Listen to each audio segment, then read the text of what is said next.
Oh boy, I love escapism. I sure hope nothing happens in Wonderland. Hello everybody, it is I, Color Printer. Hi. Hope you're having a wonderful time. Apologies for the slight delay. It has been quite the uphill battle to get the stream running.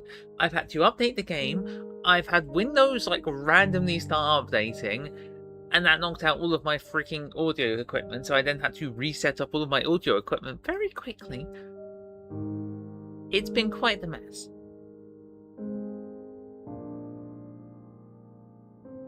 The game's updated, the audio equipment presumably is working.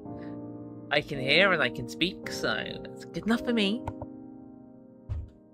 And, yeah.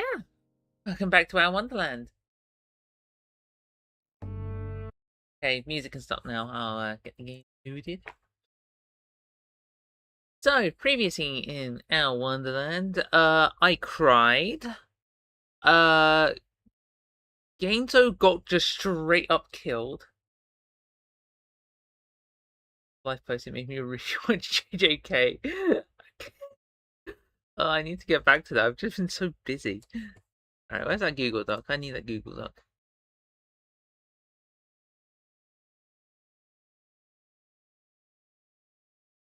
Oh, before the stream, I was on the job site and I got 40 pages deep before going, yeah, I don't think there's anything here for me. I didn't find a single job in 40 pages, that I would be able to do at all. Alright, where's Arc 3? Not because I don't have skills, but my goodness, I can't be a, warehouse manager. Got them skills or them experiences. It's I can't, no. Oh, please. Or I have to drive there and I can't drive. Okay, so Arc 3 detailed content warnings. Scenes of violence and torture, uncomfortable sexual situations and unwanted sexual advances. Shock, gasp. Disturbing, potentially triggering elements. Okay. And topics involving suicide, self-harm, and self-poisoning. Which, last stream we did see some of that. Someone keep Gainzo away from the bleach.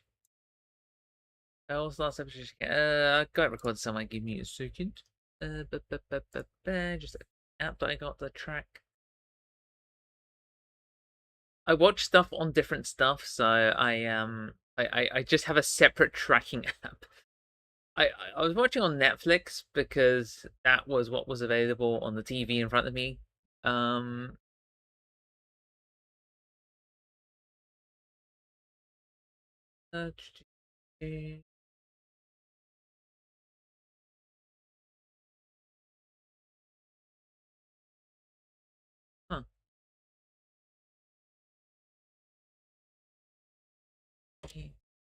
What did it somewhere? What were some of those options? Episode 9.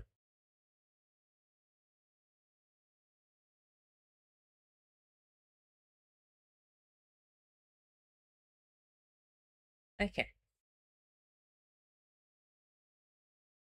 Let us start the game. A reason me being so busy is also why I haven't done a freaking off-brand stream. I want to do more Persona. I just haven't had the time. Alright, game scene.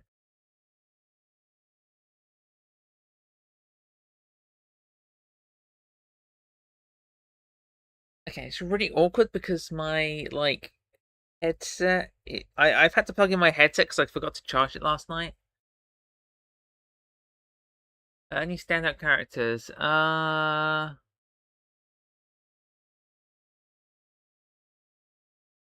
Don't mind me casually...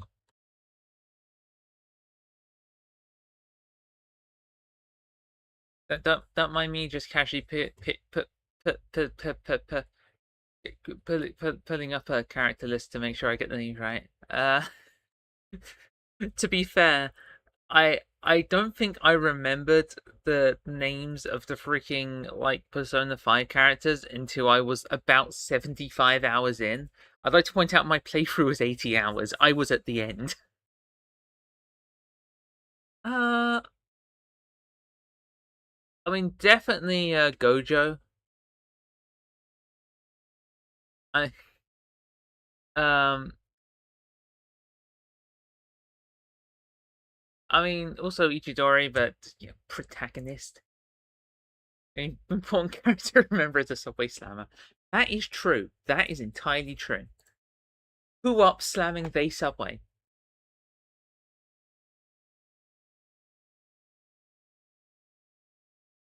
Oh yeah, I was also going to. It's my Tumblr. I was gonna post the. I don't usually like spam my. That is a pose. That is a sassy as hell.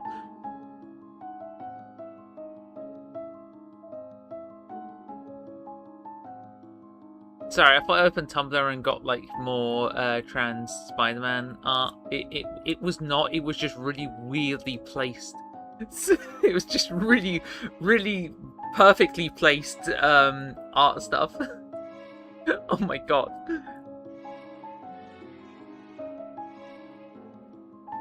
Gojo's hardest battle.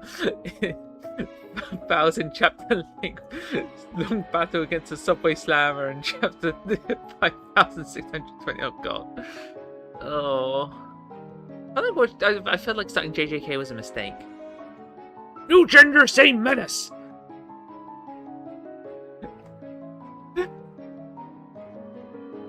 no. My entire feed has been trans Spider-Man and black Vocaloids, which is amazing. 10 out of 10. But also, what the hell is going on? Also, I'd point out that I'm gonna be honest, I haven't looked up Vocaloids that much on Tumblr, so I don't know why they're showing up. Why are the Vocaloids showing up? I listen to like 3 Teto songs. Alright, let's post this on link and get out of here. Also, to be fair, I never looked up Spider-Man stuff, so I don't know why that's showing up. Okay, it's showing up because I'm mass liking trans Spider-Man art, but still. Oh, was that the right link? I got the right link.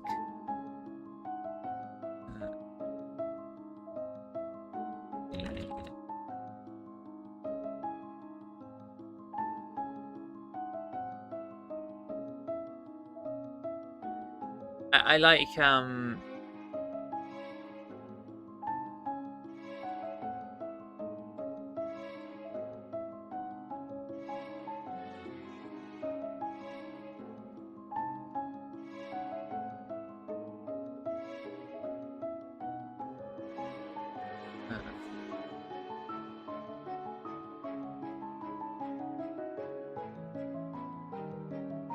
there are a lot of text switches string.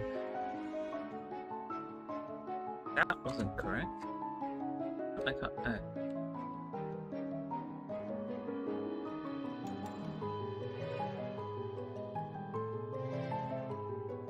And post. Why is it load of working in bed? I thought a chat message pop in as I was typing up tags. Tumblr scares me, okay? Trans Spider-Man came from a comic, I believe. Really? I mean, the only one that I know of is Ultimate. Ultimate? Ah. Yeah, I don't actually. I'm gonna be honest. I'm a bit of a poser. I don't mind pronouncing that much.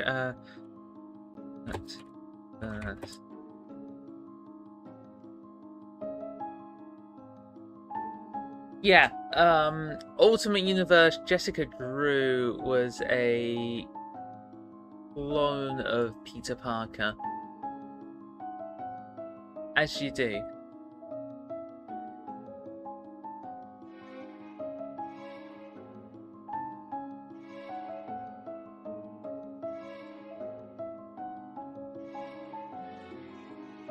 That's the only thing I can think of, but that's also been like,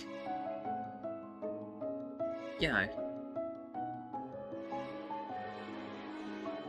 I don't know when she was introduced, but it's been a thing for a while. Back came from back house man, someone with brain, a bunch of folks like fan make progression. Ew. Ew, that's bad. Like I saw, was it Jamie P? Just kind of went, look, I'm black. What the hell are you doing? Which is awesome. And yeah, I don't. Let's not do racism, please. Like really. Like if I see racism in my chat, that stuff is getting nuked. I don't want it. I don't need it. I've been in enough fandoms to just no. We ain't doing that stuff. We ain't doing that stuff. Hot take racism is kind of not cool. I think it all happened on Twitter. So, oh, not an official call, but JJ being trans by the JJ tends to be very progressive, apart from his hatred for Spike. That is fair.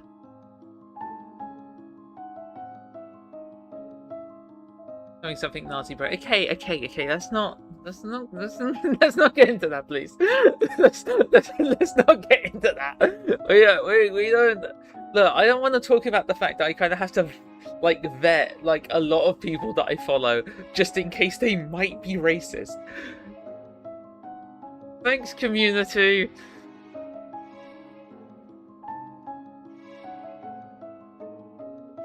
Something on like a bunch of Undertale fans right wing for some reason. All right. This is just.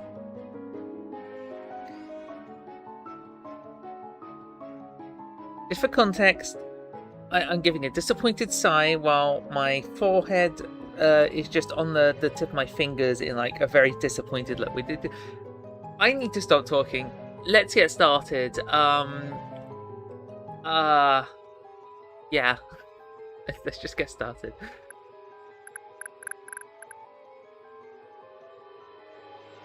I was about to say we shouldn't see any bigotry here, but I then remembered, oh yeah, we probably will, just not racism. Yeah! Alright, I'm just... that night.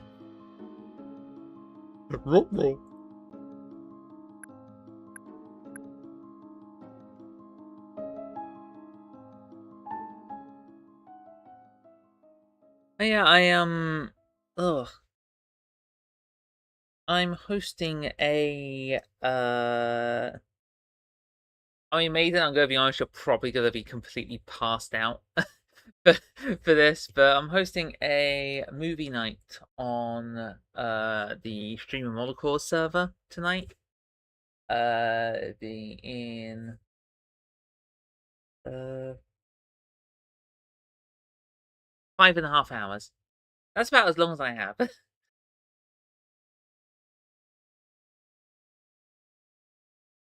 Alright, I hope my headset will last this stream if I unplug it now, because that's getting really annoying. Wow, that charges so quick. That charges so freaking quick. I love it. Wait, when? What? Oh, wait, actually, wait. One sec. That'd be actually kind of cool if I got it. What?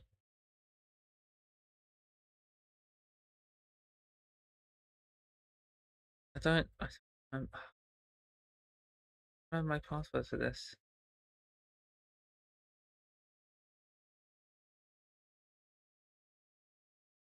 Oh, that works. I'm quickly entering a contest through my mobile provider to get a trip to Europe. Anything to get out of this country, I swear.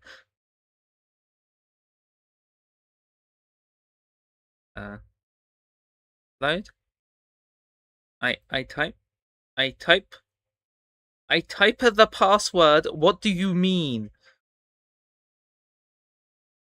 I'm not having a good day with tech today, apparently. What is going on? That is the wrong app. I want to look at my mobile plan. I want to look at my rewards program. Heck yeah.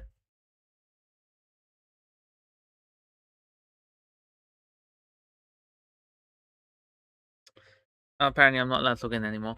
Okay. What movie? I have no idea. I have a bundle that I got through like blind boxes of anime films. I'm just gonna pick one out, put it in my computer, and see what happens. Genuinely have no idea what I'm gonna put on. It's probably going to be cheerful, if that helps. I have a lot of like happy films. I think I have like a summertime beach film somewhere in the pile. But I don't know what I'm going to put on. It's just going to be absolutely random.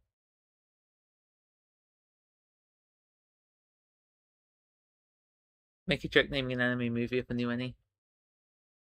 I mean, I wouldn't put like Akira on. I think I'd get in trouble for that. uh, or End of I have End of Evangelion. I could put that on and like traumatize the entire server. I'm not going to do that. No, no, no, no, no, no, no. I mean, it's peak, but also I would. I'm a mod there. I would get obliterated.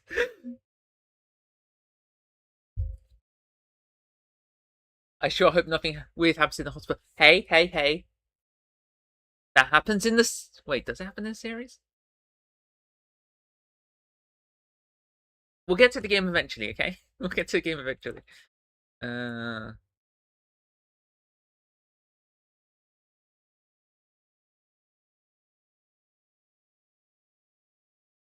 don't feel like it happens in the end of the series.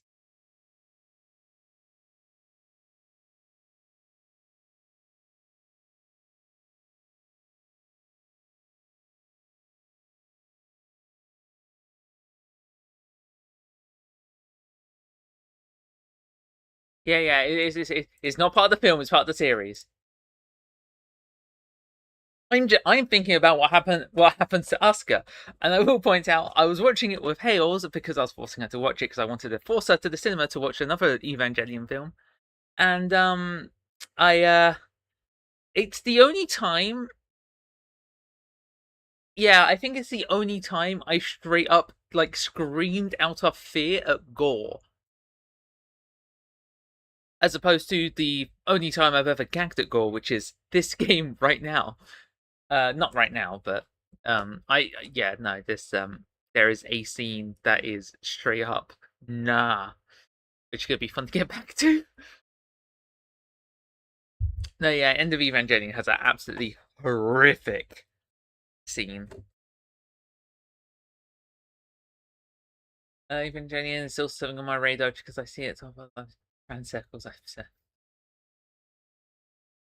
it. It is good, but my god, I I did have to look up what the hell was going on.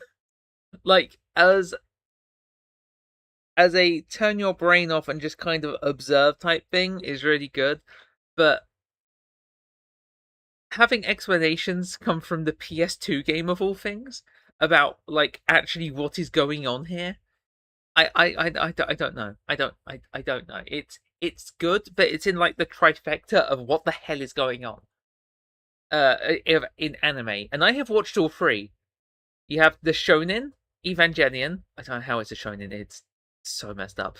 There's the Shoujo Revolutionary Gal Urina, and then there's the Seinen a Serious Experiments line, which all three of them I don't know what the hell. Well, I know Evangelion, but that's because I looked into it. The other two, I have no idea what the hell was going on.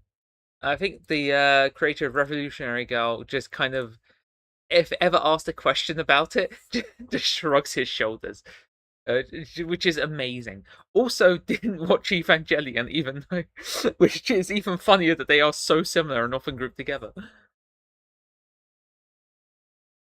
The only knowledge is trauma. Big robot Shinji cranked that soldier boy in clapping. Oh, oh no. Wait, don't I have a Evangelion sticker? One sec. I saved it recently. I have a Proto Man Evangelion sticker. Why is it Proto Man? What? Why is it Proto Man? Comprotulations. What the hell is this? I have some weird Proto Man theme stickers, okay? I have one of a sniper Joe like from Mega Man just getting strangled. Alright, alright, alright, alright. It's been 25 minutes. I need to actually start. Deep breath, deep breath. Isn't that the name of a Persona song? Okay, I'm gonna just immediately like skewer my temple before I of that topic. Not actually. No. Um if I get talking on Persona, I'm never gonna stop. Okay. I want. Peak content, peak content, peak content.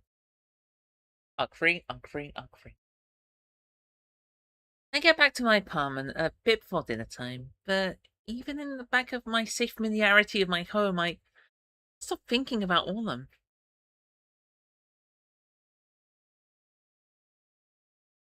Oh, I wasn't focused on the window, so I just went to press a button and it did nothing. I told him to call me if he needed anything, even if just to talk. But I have no idea if he's actually going to take me up on it. I feel like I should be doing something, telling someone. But who? And would it even help? I don't know. I just don't know. I sit at my desk and rub my eyes, belly a tumbling froth of guilt, uncertainty, and anger. The anger's still there, like a simmering soup just beneath my consciousness. I stare at my computer monitor, not comprehending the text on the screen. I need to work! So behind at this point. And yet, somehow I just don't care. Seems so pointless. Hey, Ferry, sorry I'm late. Very busy. Okay. Yeah, very busy. Yeah, laugh it up, Ferry. You're almost half an hour late, which is better than last time. Meanie. I hope you're having a good day, House. What will doing any of this accomplish? New API for James Adelson? James Adelson could go fuck himself. I push back from my desk and stand up. Maybe I'll play a game. I wander over to my shelves. I have a few I've started already. One I got tired of grinding in, so I'm stalled out right before the final boss. A few dozen I bought, but just haven't gotten around to playing yet. They all seem like so much work. I'm not in the mood to try jumping back into a story I've half forgotten. Say that again? Nor am I in the mood for starting something new. My fingers fall from the shelf. Maybe I'll watch TV. I had to grab myself a bowl of peanut butter ice cream from the fridge. Wait, what? Peanut butter from the ice cream from the fridge? I felt myself down on the couch and jammed my thumb into the remote. There's gotta be something going on.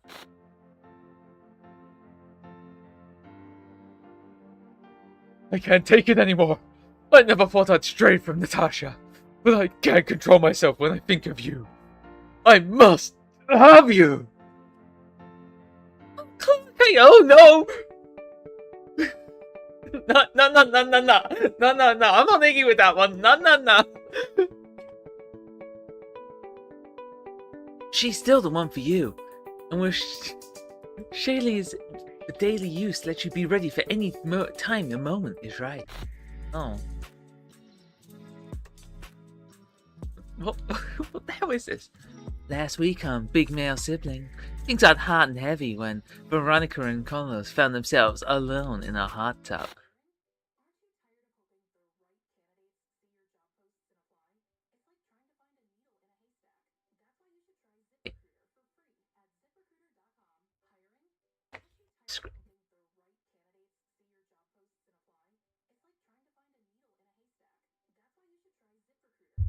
Well, I'm glad there was only one line that was explicitly like, nah, I ain't saying that. I can't wait for Arc 4.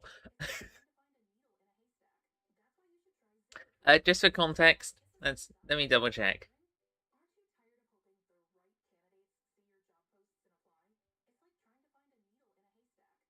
Da, da, da, da, da. Yeah, Arc 4 has like straight up like 2 paragraphs around sexual themes in its content warnings. Like I ain't getting out the other side of that intact.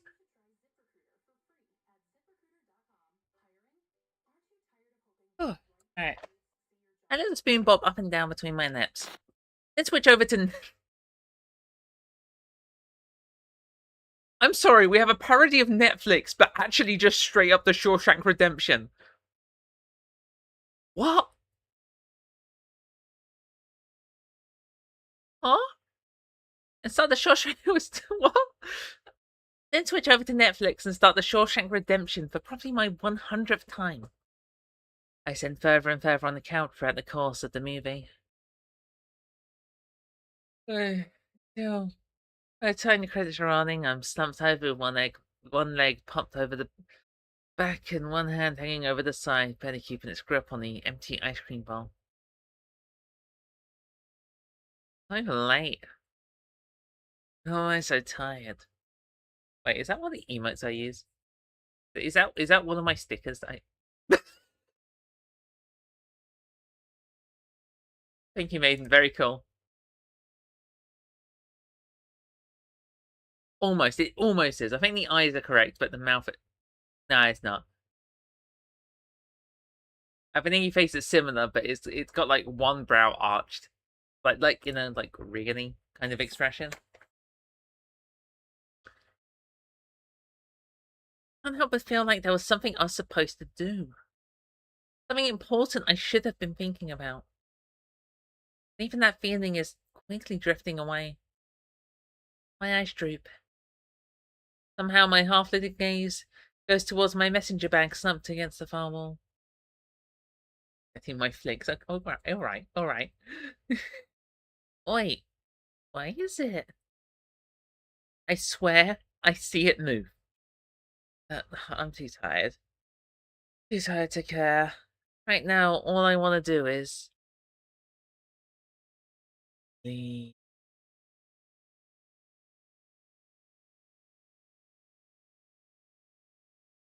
You know, the funny thing about the whole like trans Spider-Man thing that suddenly popped up is literally I finished watching like every Spider-Man film like literally 2 days ago. like rewatching most of them, apart from the amazing films, which I have watched for the first time, and I'm gonna be honest, they were better than I thought they'd be. But yeah, it's just that like seeing Spider-Man and suddenly Spider-Man is freaking everywhere.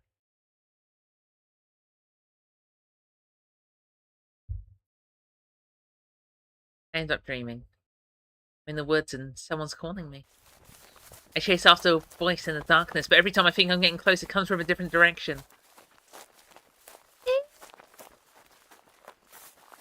I run faster, the branches whipping my face, the roots under the but threatening to send me stumbling into the dirt. I run and I run and I run. Run until the forest seems to open up in front of me. Something. My gaze travels upwards. Up, up, up. Higher and higher. Something's there. Something huge. My breath catches. I take a stumbling step back. Defeated.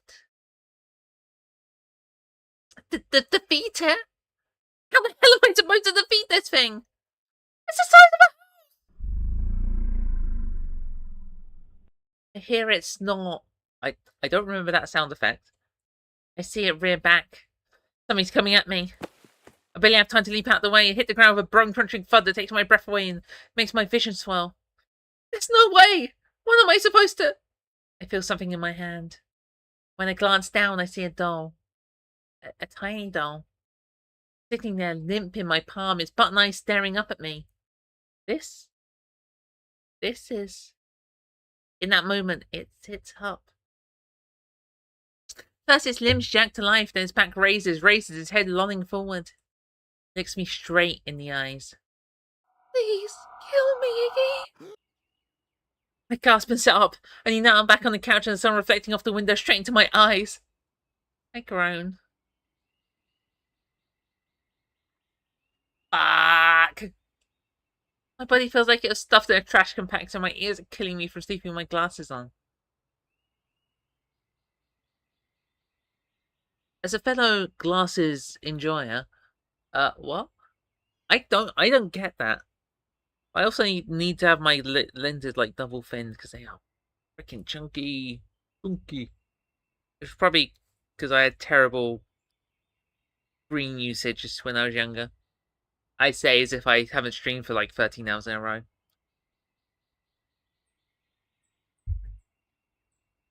I rub my eyes, taking a moment to collect myself, then check my phone. 10:06. Jeez! Damn, I slept a long time. Must be splodge on the front of my shirt from where I must have spilled the ice cream last night. I cringed, then dragged myself to the bathroom to clean myself up. I'm showering. As I'm showering, I remember Orlam. He hasn't contacted me since yesterday. Not that he needed to, but still. The thought sends anxious tugs of worry up and down inside my belly. I should check on him.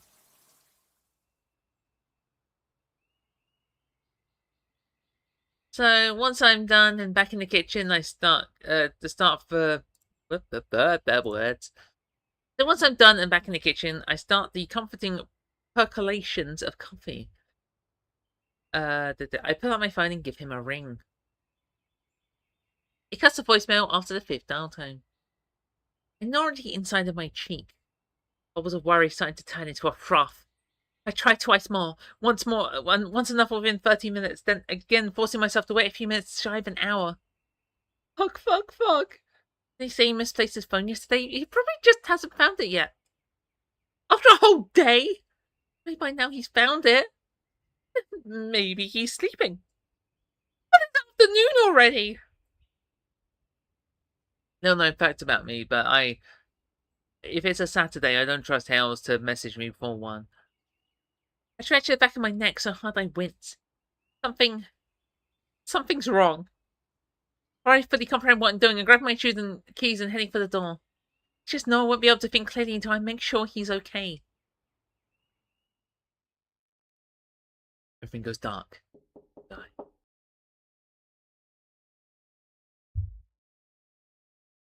Orlam. My knock sounds uncomfortably loud in the empty hallway. Orlam, it's Icky again. But there's no response.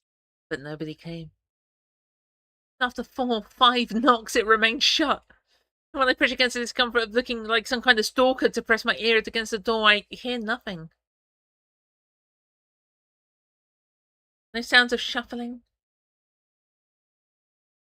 No coughing. No padded footsteps. Fuck. I let my forehead rest against the wood paneling. In my mind, I see him splayed out across the bathroom floor in a puddle of blood.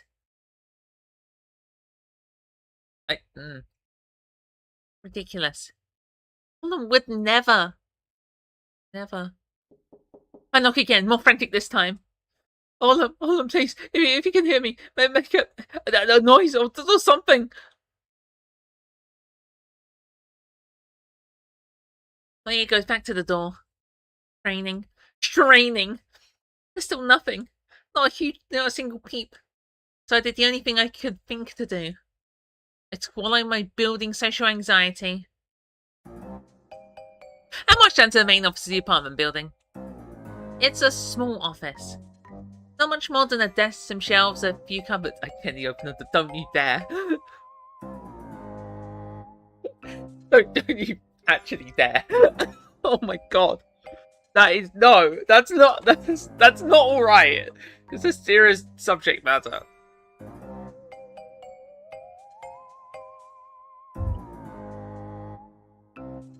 It's a serious subject matter taken seriously. This ain't done to DDLC as a kid. I should replay it. Yeah, I haven't. I should buy the Steam version. I haven't bought the Steam version. I still can't believe that the thing is, the developers of DDLC got their start making Smash mods. Like, what? And apparently, well, DDLC overshadowed the Smash mod so much that they had to remove a line from Monica referencing Smash because people were confused by it, and that blows my mind.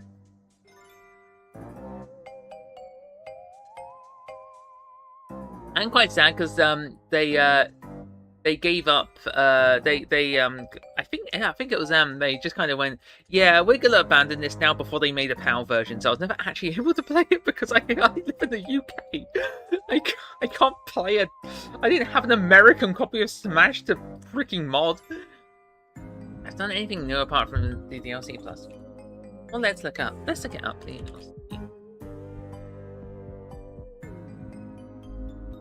I know they did update it recently. Well, not recently. They did a mobile port at some point, didn't they?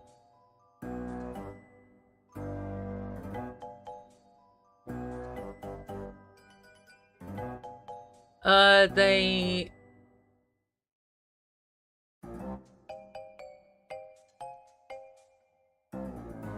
Apparently it got 3 games in the work. The first one, Magical Anomala, is made for the Amiga. An 80s home PC. Yeah, I don't know. They teased 2 other projects on their website, but the only thing known about either of them is one will have unique interactive elements in storytelling. That's it. That's the only thing known. There's no names or anything. There's no release date for anything either. DDLC was 2017? What the hell? I didn't need to know that. Big 4 of indie games used to be Monica, Sans, Freddy Fazbear, and Cuphead. Forget you're young sometimes.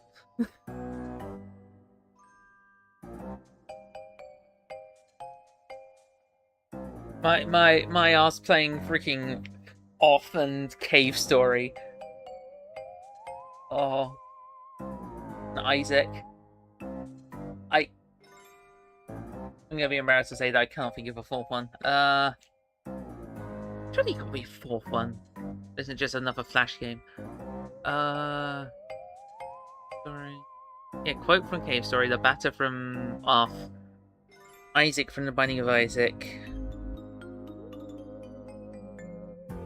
Also Crashes? The only other thing I can think of off the top of my head.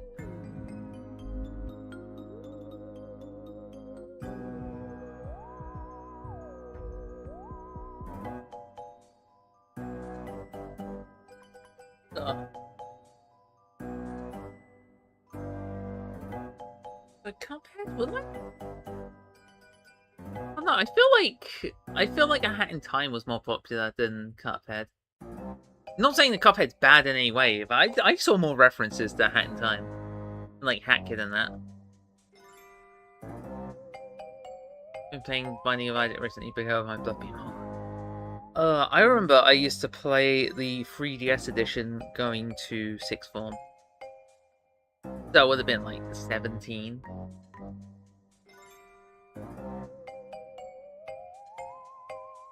It's over a decade ago. Remember learning about Has Been Hotel from an Ask Monica and Sans comic dub on YouTube? I just turned up for like no reason. I don't. I refuse to comment on Has Been Hotel. I'm sorry. It's not. It's just one of those things I refuse to engage in.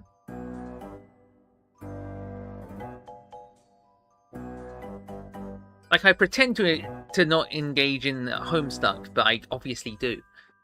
But I actually don't engage in Has Been Hotel. Or the other one, the Hell of a Boss? Is that it?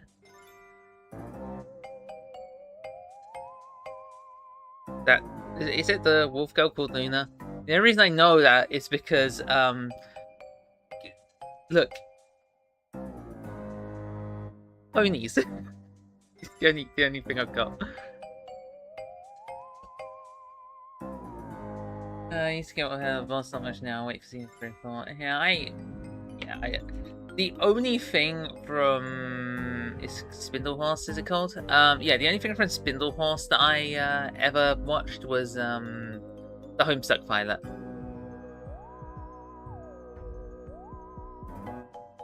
Oh, season 4 has been, yeah.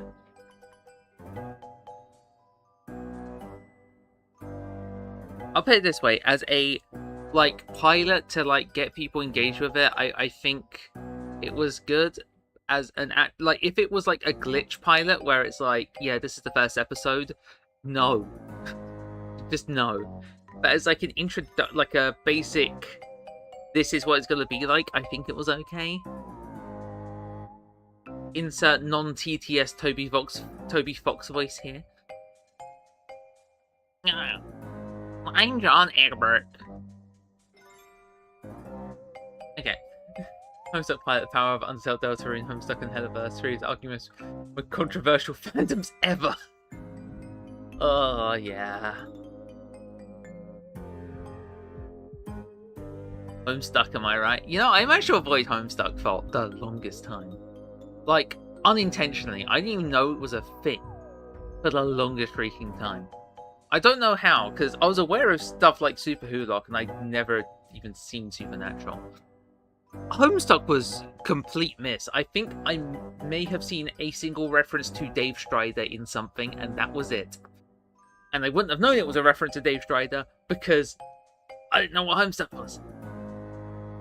I don't remember when I gained awareness of it. I think Heatherverse has a fandom incident like the other two. Sharpie Bath and Needle. The legendary Sharpie Bath. I'm not a Heatherverse, but yeah, I'm not a Heatherverse person, so I would not be able to say.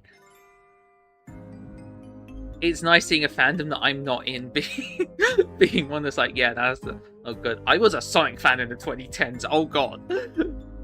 That wasn't a fun time. That was not a fun time. Alright. Not much. This is gonna be a day where I don't focus much, isn't it? Not much more than a desk, some shelves, and a few cupboards. The shelves are for the packages, no doubt waiting to be picked up by the apartment residents.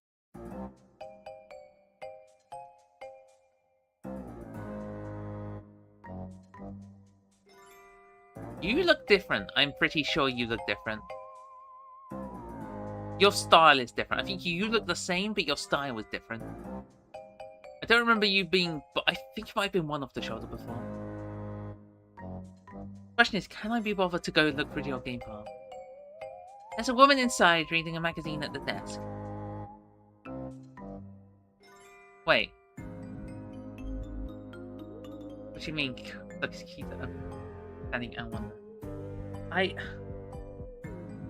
The thing is that I haven't seen the end of Homestuck. I've seen acts 1 through 5. But I've not seen the end. I've not seen that. I've seen a bit of Act 6, but that's it. Right, I'm going to though.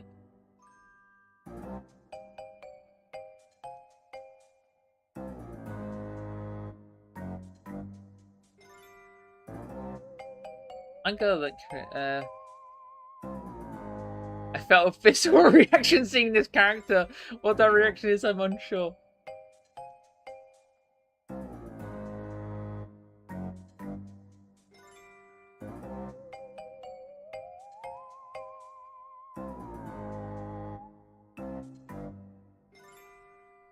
No, that's the exact same scribe. What am I doing? I'm misremembering. I thought she had a it was off one shoulder. I'm losing my mind apparently. Okay, yeah, no, I was wrong. The exact same sprite.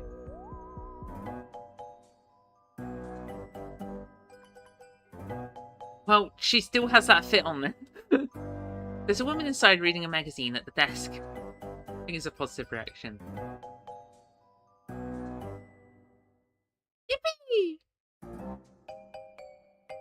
She looks as though she's in her 20s, though perhaps rough 20s.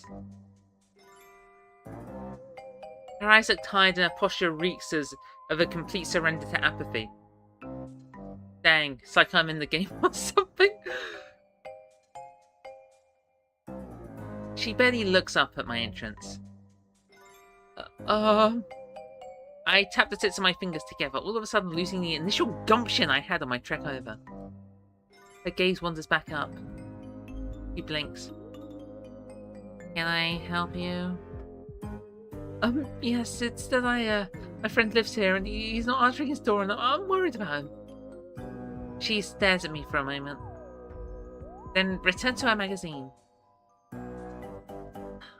Looks to be you then. Press my lips together, brows flattening. You don't understand. I really need to get in there. I need a sugar daddy to get me out of this place, but that won't be happening anytime soon, hun. Something snaps inside me. I bring my hands down on the desk, a little harder than I meant to. He might have killed himself! This makes her stop. She sets down the magazine and gives me an incredulous once-over. Then sighs. God, this is not what I need today. What's the apartment number? 418! It could just Rousey. Wait, it could just Rousey. Wait a second. Why'd that thought cross my mind? I mean, I guess Rousey's just a he, but... He pulls out a mandala folder from one of the desk drawers and begins rifling through it. Slides out a form, studies it a moment. Then... My god, that creepy little fucker. I assume you didn't even have any friends. Bring up a hand to scratch my arm awkwardly.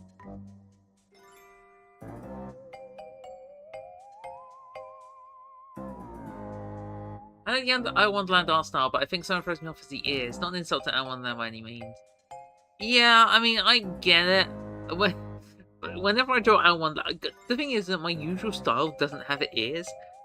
So they feel absolutely gigantic when I'm drawing Our Wonderland characters, because I explicitly make sure to include the ears and the noses. Like, mean noses.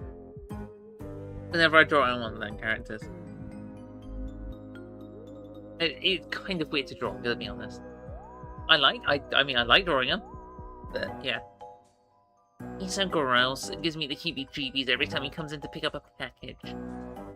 Scratch harder, to the point where I can feel skin cells building up beneath my fingernails. Would probably do the world a favor if he offed himself.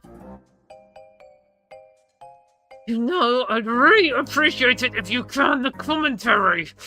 I finally spit out. She just rolls her eyes, swivels back around to the loft file cabinet behind the desk. I bite down my tongue to keep from saying anything more as I watch her comb through the maintenance key. I like unnamed desk woman. Okay, unnamed desk woman is losing points. She must find the right set, because she stands up and grabs her phone, shuffling it in her back pocket as she leads me away, out to the hallway. Whatever, let's get this over with.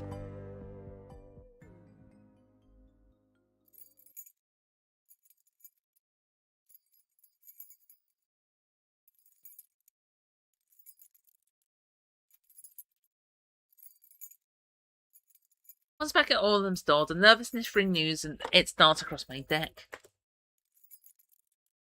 Taking us so long. Actually going from key to key to key, taking what feels like hours to inspect each one.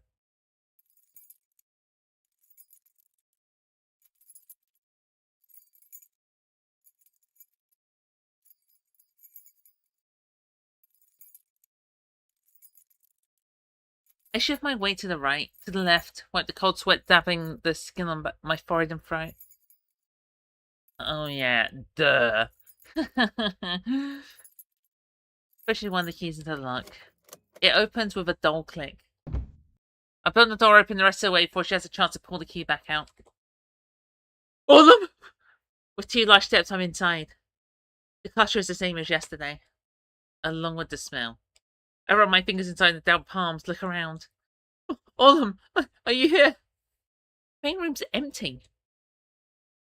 I make a beeline for the bathroom, bracing myself for just a moment before pushing the door open and switching on the light. Maiden, you can say the comment. I slowly open the door. There's nothing. He's not there. Just a towel on the floor that I cleaned him up with yesterday. I shuffle back out, check the kitchen, but it equally is empty. Nothing and no one. My brows sink in confused worry. He's not here. Damn, and I was hoping I'd at least get to go home with a story. The apartment was leaning up against the doorframe, her gaze wandering the room, her lips curled in thinly veiled disgust. I gently open the door, gently, like super gently, really gently. You won't believe it. You won't believe how gently I open this door. Okay. Okay. I think my favorite one is what was it? It's Susie in the Dino minigame just going, guess who, idiots. There's also the one with Yellow just saying that he ain't doing it right, which is terrible. Maybe there's some kind of no, or maybe he left something. I ran a hand through my hair, attention turning towards the desk. Not my problem. Save me the cleanup if we did it somewhere else. He says with a huff and pushes away from the frame. If you want to keep looking, knock yourself out. I make out what happens to this fucker's place. I watch her walk away, jaw tight. How could she just feel my fingers curling towards my palm with a shudder twitch? Twitch mention.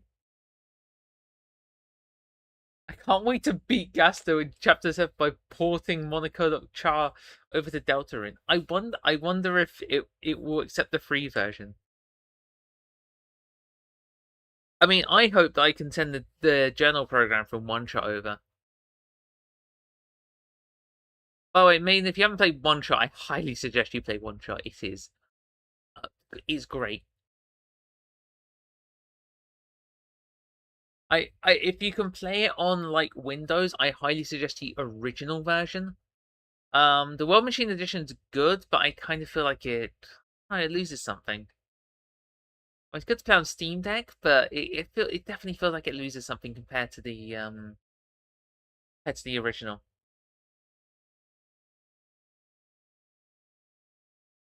Ultimately, the feeling fades and my shoulders slump. I toe the door shut and begin searching the room. Desk, the bed, the kitchen table. What's One Shot about?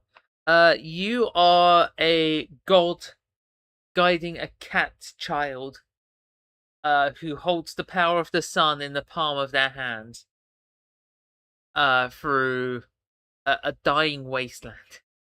It's a puzzle game, but it's one of them like meta games. It is really good. But when I say original, I mean the Steam release, not the original. That one's a bit tricky. They were a bit nicer with the Steam release on conditions. I keep getting things saying that Onion has replied to my post. But Onion hasn't replied to my post. Like, what? Onion hasn't replied to my post at all. Probably at some point, it's the sickness and 1000 extras, so boot up Marvel for the 500th time. Hey, if you want my witty and brilliant commentary, I have streamed the entire game. It is the remaster, but still.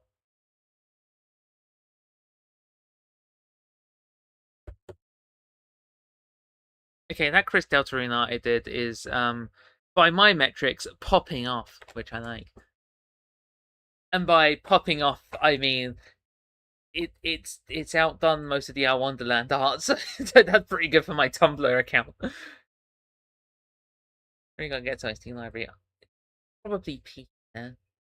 What's in my Steam library? Oh, it's Danganronpa. Okay, actually, what is in here? Don't filter for what you haven't played. Unplayed. Okay. What? Why have I got a copy of Car Mechanic Simulator 2018? What? Okay, what these games on my account? Man, I just want to go home. Mood. Wait, is this one of mine? I think this is one of mine. I own this. I think I got it in a bundle and it was cheaper than just buying the game.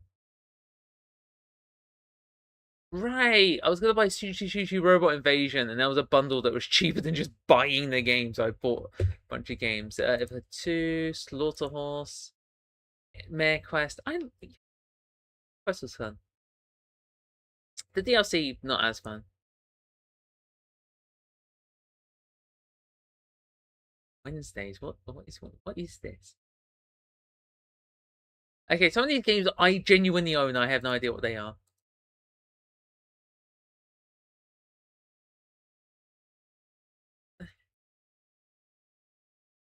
What? I got some weird stuff on here. What do you mean I haven't launched an edition of RPG Maker? I haven't played Scott Pilgrim, but 77 Egg. I need to play 77 Egg Wife. Because the developer is one of my favorite music artists. I cannot stream it. I cannot in good conscience stream that goddamn game. It is not a game for me to stream. I don't even think I'd be comfortable off brand streaming it. It is that bad.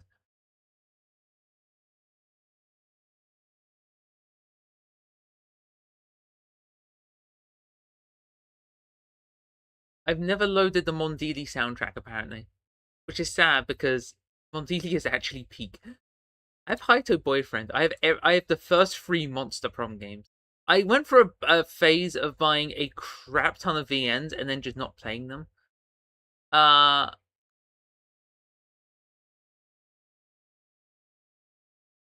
oh.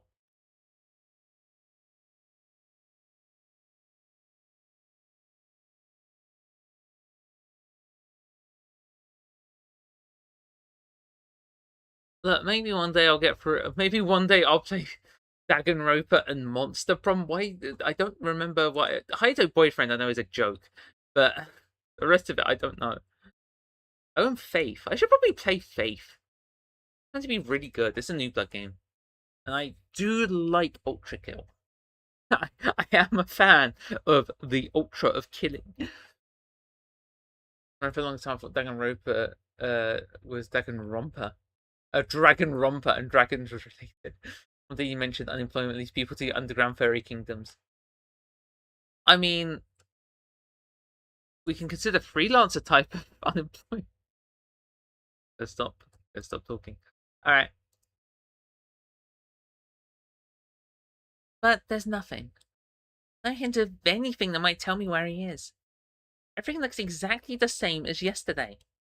I tried calling him one last time. Somehow hoping that maybe this time it will work. That this time he'll answer and ask why the hell I've been calling him so many times. Upon the first ring. Are you allowed to use that? A sprightly ringtone breaks out of the silence of the room. That is so loud! What the? I follow the sound. Kneel down. Pull his phone out from underneath the bed. Just stare at it for a moment before clicking off. The screen jumps back to the main menu with its background photo of a brown, droopy-eared rabbit. Alright, Maiden. Do we check through his phone? Or do we leave it be? I don't think I've ever checked through his phone, and I honestly doubt there'll be anything good in there. And by good, I mean, I'm gonna be honest, it's probably gonna be the most horrific thing I've ever seen. Privacy important note. No. Okay? Leave it be. I was just thinking I should peek through his apps and toss it on the bed, instead before letting myself sink down on the side. These folds up against my chest.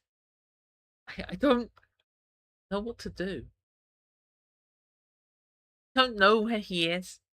He could be... And let myself finish that thought. Instead, I just sit there, arms wrapped around my knees, wondering how the hell it could have gotten this bad without anyone noticing. With the Gainzo. To the five of us. The apartment lady. Her words still sting in the back of my brain. Autumn's not gross, is he? Onion's not here, right? Like Onion isn't here. We safe. We allowed to say stuff against the the Autumn propaganda machine. Yeah, yeah, kind of, yeah. And I don't imagine that he has a hair care routine that is very good. Or a general hygiene routine that is very good. I mean, I've been there before. Totally understand. But it's still gross. He's just different. Doesn't really fit in. Kind of like me. I stared down at my shoes. But somehow I'd flown mostly under the radar. Well, he got on the brunt of it. I'd exactly been the greatest friend when growing up. None of us had. We'd had our moments, hadn't we? I'd like to think that I didn't know where else to go. Close my eyes. Is it okay if I stay here a little while? What had that been? 4th grade? I don't remember. Aw, little Autumn. Yeah, when I say Autumn is gross, I mean in a like put the guy in a shower kind of gross, not as in like you have a weird voice, you disgusting gremlin kind of gross. Hey, look, it's Autumn from Our Wonderland. My god. Finally, Autumn mentioned. Autumn standing out on the front porch, looking like he's crawled out of an alley somewhere. It's hot, hotter than normal for April, and beads of sweat dot along his hairline. His shirt is rumpled mess, and his left eye surrounded by a deep red circle. I can see part of it already starting to transition to purple. Transitioning? I glanced back in the house. My mum's at the kitchen, ironing and watching TV, then stepped out the porch. What happened? I sniff and wipe my nose. I'm just getting over a cold. All in very gross in a hygienic sense, also probably a dietary sense. Yeah. All the glasses left, right, tugged at his rat tail. I I fell. Oh, why can't you go home? Another cringe. My dad's mad. Oh. We stand there for a moment, not saying anything. Finally, I jerk a thumb back in the direction of the house. We can play in my room, I guess. Wait, really? She brings out a smile. He grows instantly shy. Oh, okay. Mom, Autumn's here! We're gonna play in my room! I shout as we start back in and up the stairs. Dinner's in an hour! I hear right before I close the door behind us.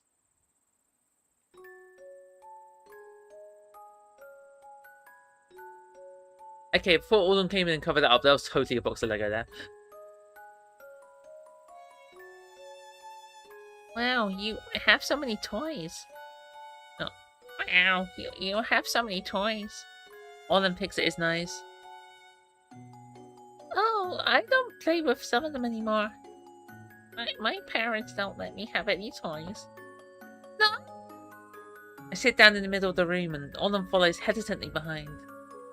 He doesn't respond, instead looking wide-eyed at my shelf of toys and baskets of stuffed animals. Well, what do you want to play? I don't know. We can play Town Square. I say and reach for my box of action figures. I dump them out on the floor. Oh, what's that? Okay. Oh. There, I thought I got like an actual email for a second. I was like, oh, do I need to actually respond to that right now? I've got so much going on this week. What's going on with me? All the guys who live in their houses and, you know, talk to each other and stuff. Oh, okay. I start placing my little critter and Berenstein Bear's picture books face down on the floor in a circle. Are you... Alright, I've made enough comments about, are you allowed to do this legally? See? These are the houses. One of them picks up a Quasimodo figure from the pile. Another small one, an even smaller one. He looks confused. That one's from a different set, and that was a Happy Meal one. Yeah, oh. We can meet them. They're usually a family. Okay. He places a trio of Quasimodos in a circle atop one of the picture books.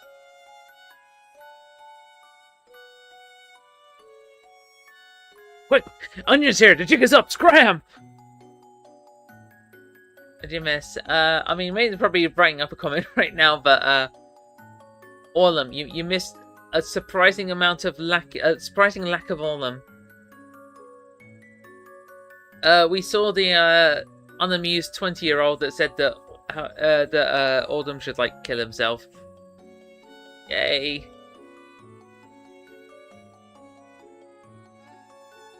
You know, Quasimodo predicted. It is done. I am having a busy week. Really busy week. If I wasn't working tomorrow, I'd be streaming, but I am working, so whap whap. Oof. I think I'm gonna be able to stream. Wait. No, next week is fine. In a couple of weeks, I got a trip, so I need to. I won't be able to stream for a bit.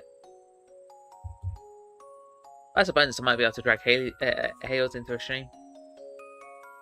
Oh, this lady may be toxic. Orlan's missing. We did not look through Orlan's phone, and now flashback time. Yeah, to be honest, fair enough on the hot desk lady comment. She was also busy. 5-day interview thing at mentioned. Oh, okay. I hope that's been going well.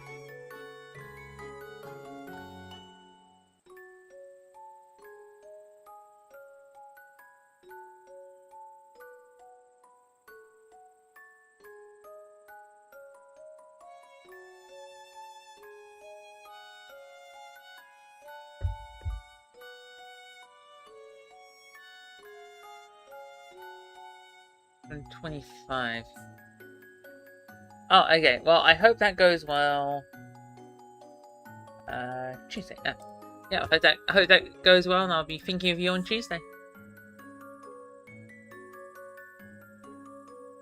I got a government appointment on Tuesday, so I will my government appointment, and then I'll be thinking of you. If that works for you.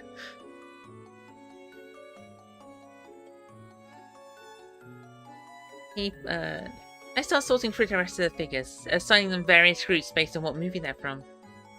Orlum watches for a moment and starts to help. I see him put Lando and Aladdin in one of the houses. I frown. Not like that! Huh? What's wrong? Those two aren't from the same movie. Oh. I pause. Orlum's wringing his hands. He looks really flustered. He picks Lando up, and I can see him trying to figure out where to put him. I scratch at my belly. I guess it's okay. Then smile. You can decide where to put them, okay? He brings his head back up. I can see small smiles start to form again. I can. Sure, it's not like it matters. We can make our own rules. He's beaming now. I see him go instantly to work, making various groups of the figures, designing them their little houses, deciding what their occupations will be.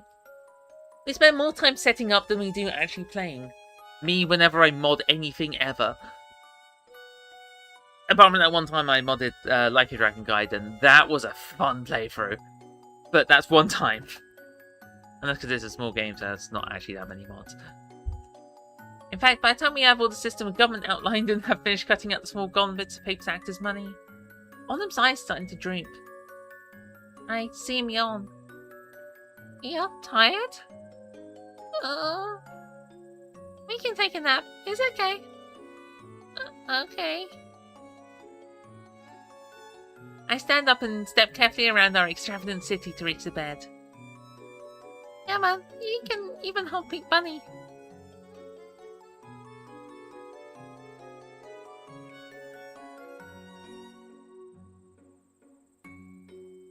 What is going on in chat? I look away to do some actual gaming, and then I look back and it's like an entire page gone by. Go down. Gambling has betrayed me. Betrayed me. Yeah, just having a penny. Nice shoving 25.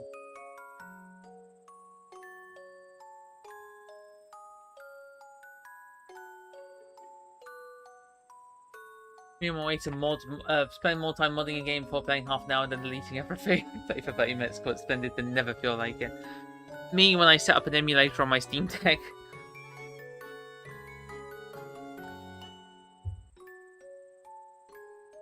My best later sees us curled up atop the sheets, breeze from the overhead fan playing in our hair.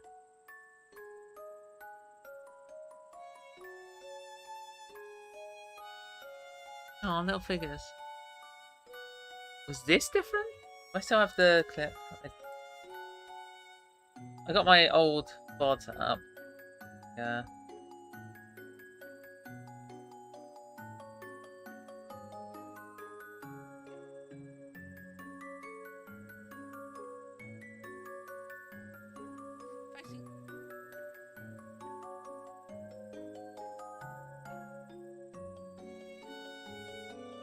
No, that seems exactly the same.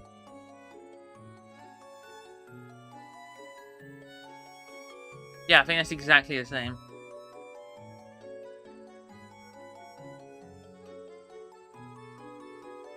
I don't think I've actually seen a single change in Arc 3 so far.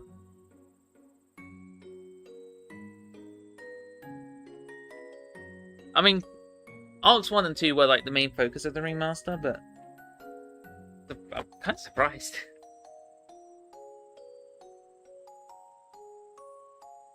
I don't remember the last time I set anything up on Steam. Oh. There's much difference. No. Games is really Carrot's favourite. Yeah. Yeah, he is. And I will defend that with my Onion. You have to understand. There's like at least like two Genzi side games, or spin-offs, or AUs, or whatever you want to call them, and also a comic.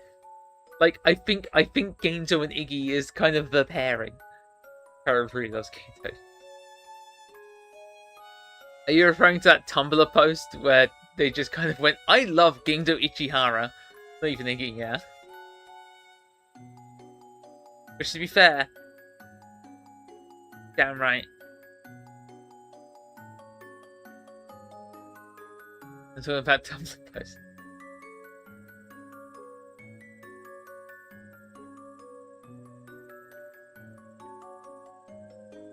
Yeah, I mean,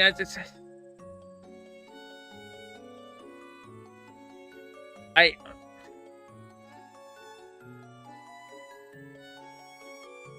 okay, introducing actual like somewhat serious topics. But but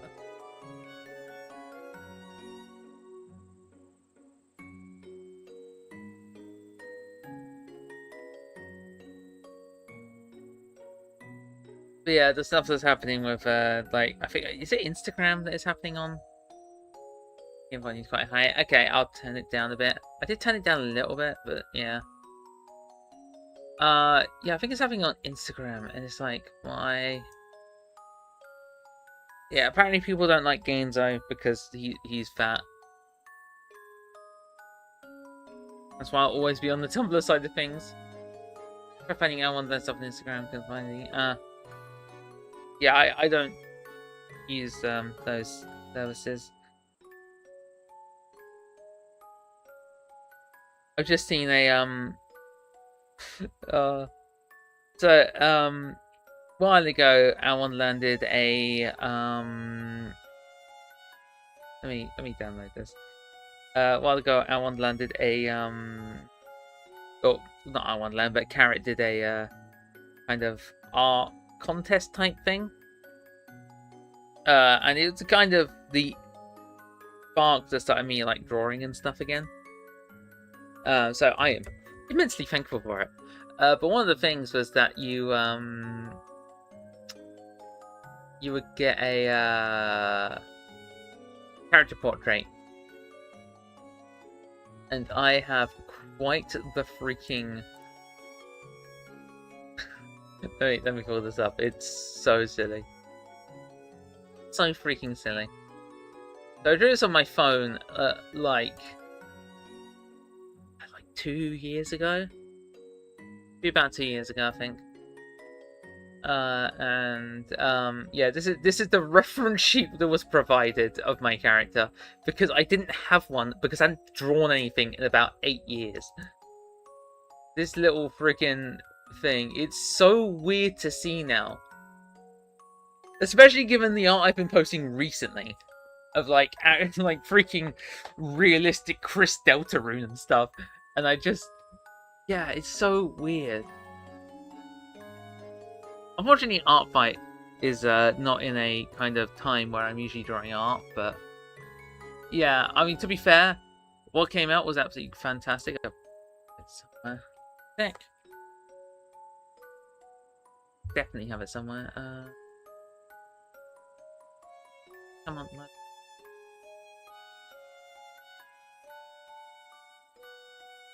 Yeah. I know. I just want to.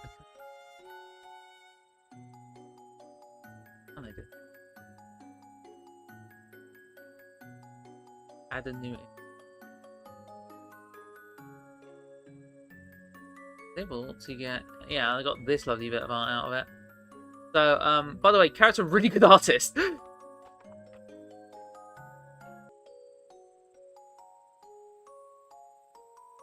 Am I back? Am I back? Am I back? Am I back?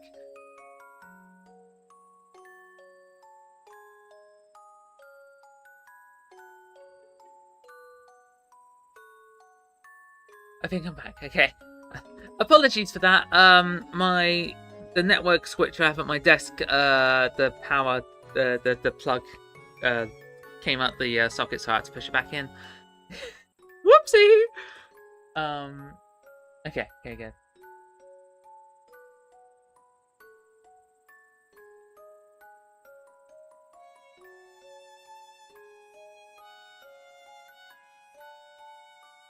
Precious Carrot.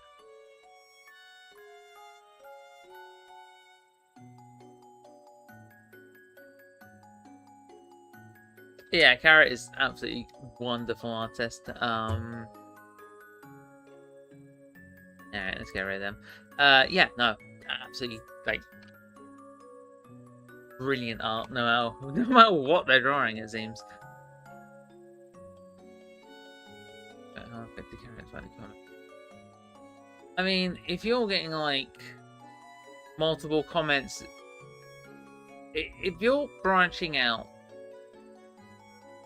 from a general like community, I'd say that Tumblr is. Yeah, I'd say that Tumblr is Carrot's like biggest community. And you go from kind of people like just being chill to people going like ew at your stuff, and it's very personal. I can understand why. Yeah.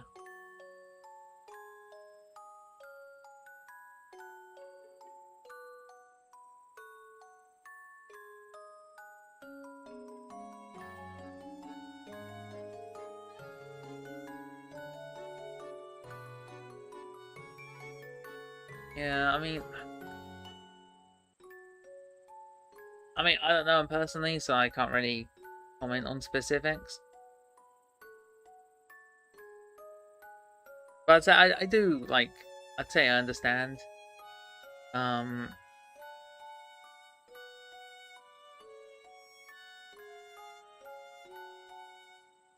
yeah, I'm always it makes sense. Yeah.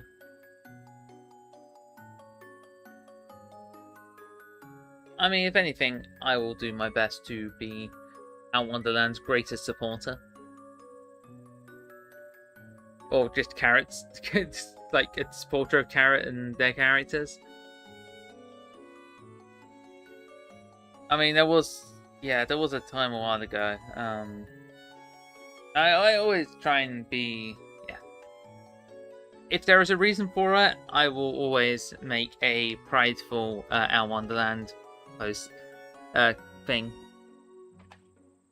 I think, yeah, a couple of years ago I did I did like this big A-spec art. The thing is that the only characters that I knew that were A-spec that weren't my Our Wonderland characters. So you got all of my OCs just kind of dotted around the field, and it's just like Autumn and Iggy just kind of awkwardly like standing there.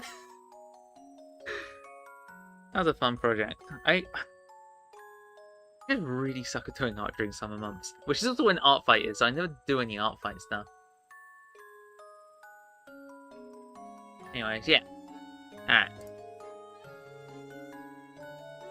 Autumn's holding Pink Bunny against his chest. He rubs his head again and again. Have you done your social studies homework yet? I shake my head. Not yet. Then, I hate it. It's so boring. I always do it last. Mrs. Acre scares me. I do it first so I don't forget. Silence. I see Autumn's gaze fall to the mattress. His eyes flutter shut, then back open. Oh geez, this Nestle. Focusing back on me. Does Gazel ever talk about me? What do you mean? A shrug. Just wondering. Gazel talks about everyone. A smile. Yeah, that's true. Then, he's pretty cool, isn't he? Yeah, he's pretty cool. Autumn burrowed his chin on top of the pink bunny's head, things curling into a fluff of his torso. I feel my eyelids start to sink. I'm tired too. And this heat isn't helping. The overhead fan is sending lovely brushes of wind against my cheeks. A series of pounding knocks from downstairs jerks me from my reverie. I half sit up, face skewed in confusion. Listening. Wait, what's that? Oh, yeah, that face. Listening. Across from me, Autumn squeezing Pink Bunny into his chest with a worried frown. I hear the front door open, the warm timbre of my mother's voice followed by the harsh bark of a man's. I can't make out what they're saying. Then there's footsteps on the stairs. Sharp and purposeful. The door to my room swings open. Daddy? Autumn sits up, voice cracking. Get the fuck out of here! Do you have any idea how long your mother and I have been looking for you? Autumn winces. He starts to slide himself off the bed. I'm sorry, Dad grabs him by the wrist and yanks him the rest of the way, and he's sending him stumbling to the floor. George! George! My mother's voice from the hallway. She's coming up the steps. Is that really necessary? They were just... Autumn's dad storms out the room, Autumn in tow. When my son is here, you fucking let me know! They disappear from view, but I hear them on the stairs. Loud and angry. Before just quickly fading into nothingness out the front door. Here and out in about 30 seconds. It's like the tornado that took off our roof when I was in 2nd grade. I'd sit quietly at the edge of the bed. Pink Bunny is lying on the floor. His ears are knocked over the smallest Quasimodo. Jackass! I hear my mother mutter to herself out in the hall. And food will be ready in 10. Could you come to the table? Okay, Mom. I push myself off the bed and pad towards the door. I hate this arsehole. So they get to see his mother and the other parents not taking action against all of them. Yeah, it's not good. It's getting dark by the time I take the bus back to my apartment. It's quiet and empty, and the world outside the windows looks exceptionally black, juxtapositioned with the brilliant light fluorescent reflecting off the blue plastic seats. I stare unmoving at the opposite wall, body jerking with each turn of the wheel or tap of the brakes. When the bus nears my stop, I lay it pass in silence. I don't even glance up at the button. I keep moving, gliding through the night like a shuttle cutting through the nothingness of space. I chew on the inside of my cheek. Add to the counter. I have to get a haircut, see you. Alright, Onion, you have a good time. How long are you streaming for?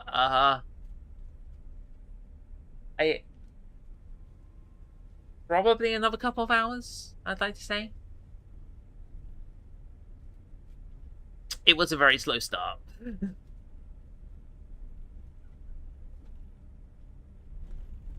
If you're back in time, I'm always happy to give the recap, or Maiden's always happy to give the recap as well, so. Have a good haircut. You better be a good haircut.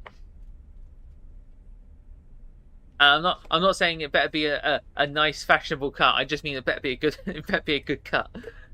Just in general.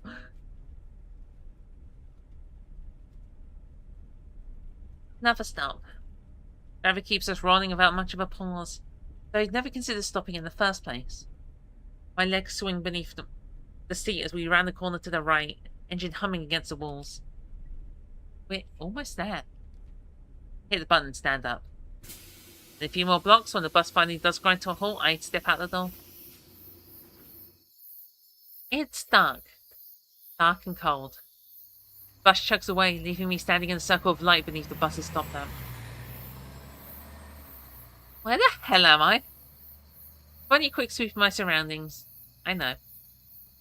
I'm There. the development close to my folks' old home, south of the outcropping of the woods that somehow hasn't been built over for even after all these years. And it's almost darker than dark. You know, for that Chris Deltarune art, I was considering having like the neck be like Dark World blue, but I think I didn't do that. I don't think I did that in the end. No, I didn't.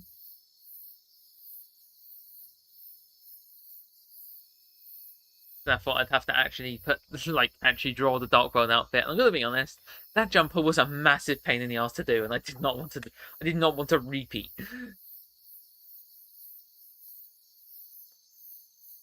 My palm tingles. Knees weak, arms are heavy. There's vomit on the square already. Mom's spaghetti. Pinprick like scratching that runs from one nerve ending to the next and makes my fingers twitch. Twitch. I curl my arms around my chest in an effort to dull the growing spark. Why did I get off here? And why does this all feel so familiar? Why is this all familiar? Familiar, like somewhere I'm meant to be. Familiar, like I was in Wonderland. Familiar, over the centuries. I'll stop with this terrible improv of Steven Universe music. I'm sorry. For the lyrics, I think my singing was fine. I begin walking, melting into the night. The scattered houses like towering shadows against the light-polluted sky. I walk and walk.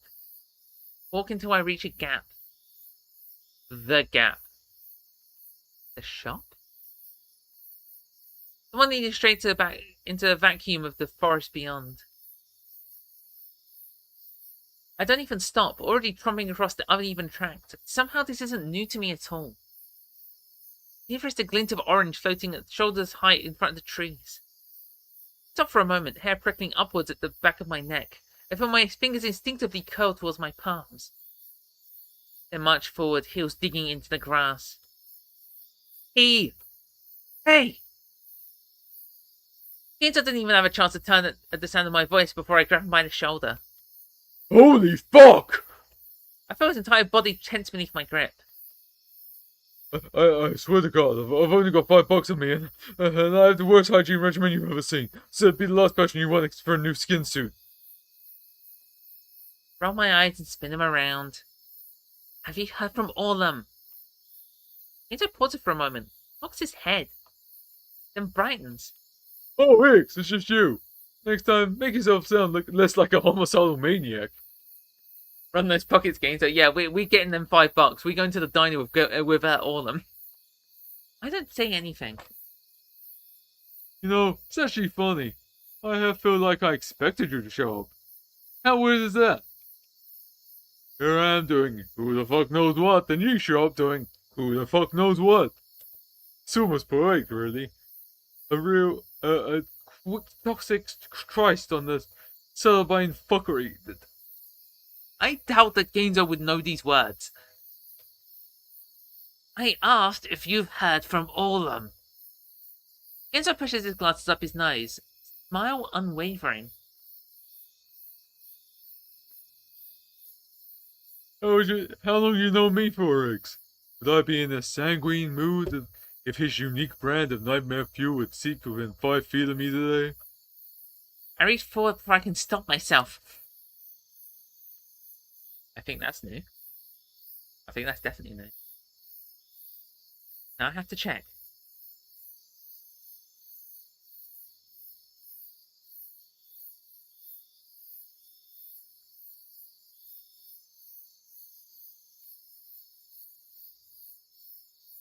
Okay, apparently I've just forgotten Arc 3. What is going on?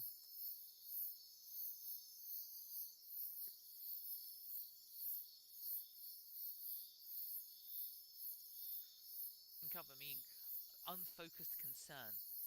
This quickly fades. Yeah, no, okay, I'm just losing my mind. I think Arc 3 might be a bit less change than I expected. Also, I apparently have forgotten Arc 3. I didn't think I knew that much about Arc 2, but I think I knew a lot more than I expected. Alright. Grabbing the collar of his jacket and yanking him on his toes. He's missing. His sunglasses slide down his nose. I see him blink up at me in unfocused concern. Son of a bitch.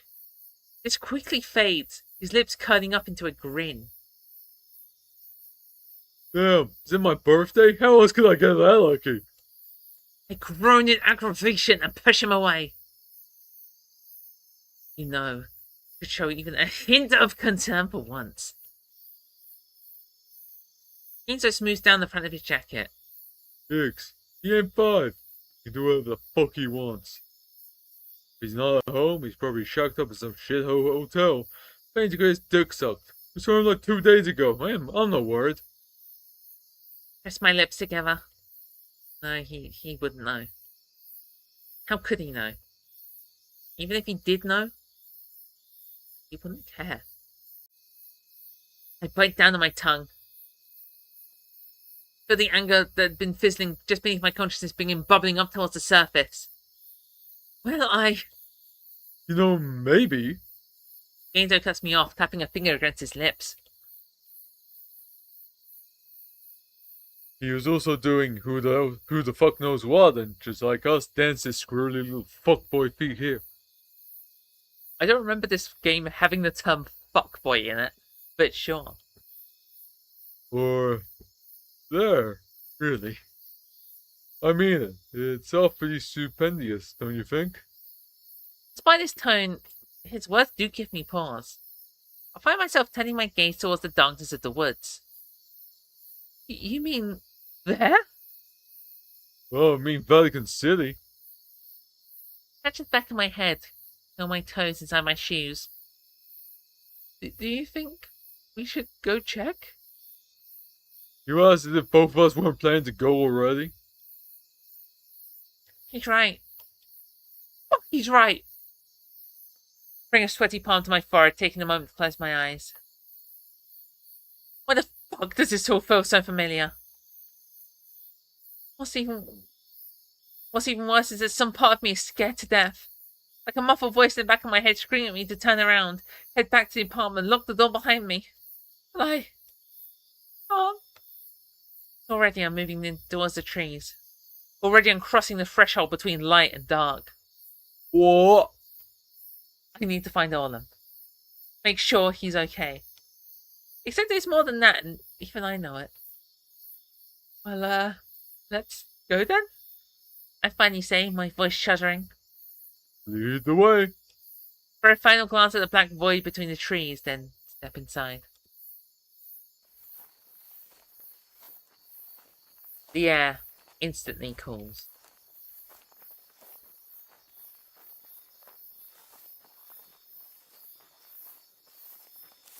It's a damp chill, the kind that sticks to your skin and weighs down your chest. I press through the scattered brush, using my hands to keep from walking face first into a tree. I hear Genzo's cane whipping through the grass and snapping against the bark behind me. The sound of it grinds on my nerves, and when it happened to catch my ankle one time, I snap back at him. Hey, watch it! Sorry, Jesus! Bite down on my tongue and plow forward faster, somehow not caring about the trees and the branches scratching at my cheeks. My body seems to remember which way to go. I reach forward, seeking out the bark of the next tree. Only this time, when my fingers touch the jagged edges, it sends a spark all the way up my arm and back to my throat. I stop.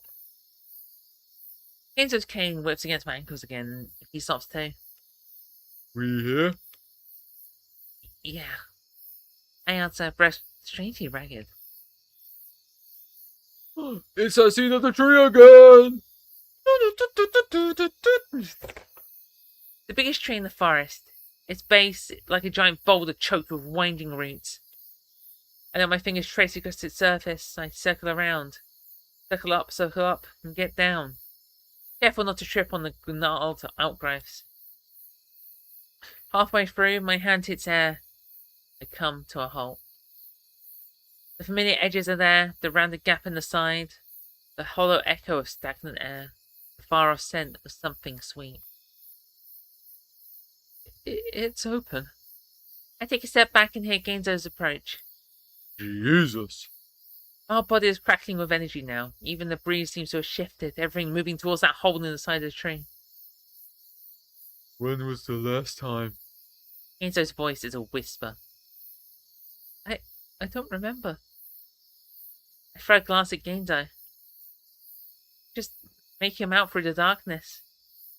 My hand curled up under his hat, now scratching his scalp. I lick my lips, scratch my arm. Something feels wrong. Like, really wrong. I can't tell just because the hole in the tree thought that Orland might... Because the hole in the tree, or the thought that Orland might have gone inside said hole in the tree.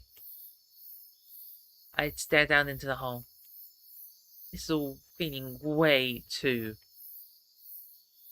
familiar. That's why it's so familiar. I need to listen to that again. If he really did go in there, he could be hurt or worse. My voice hitches. Iggy, it's basically a magical playground for kids. What's the worst you could do to him? Force him to sit in the corner? I'd be more worried about him completely fucking the place up with his freaky deaky fetishes. This makes me wince.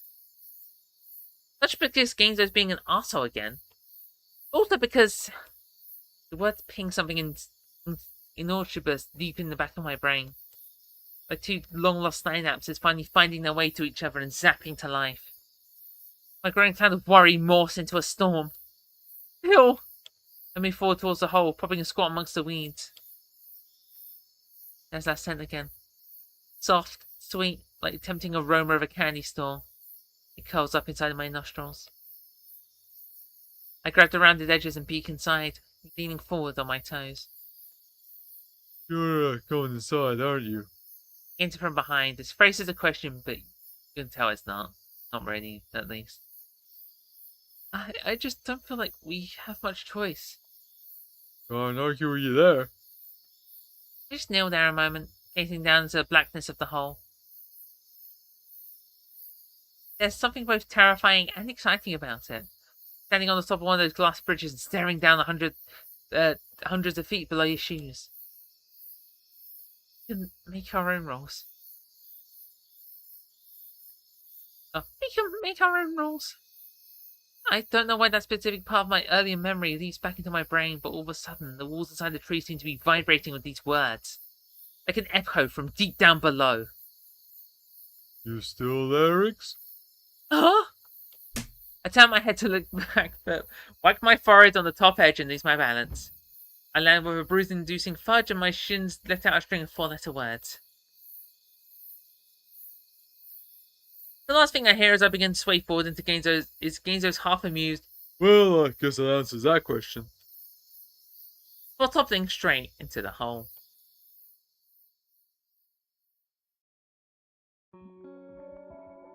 Alright, I'm gonna go get myself another cup of tea because my one ran out about an hour ago. Bow, bow, bow, bow. Bow, bow, bow, bow.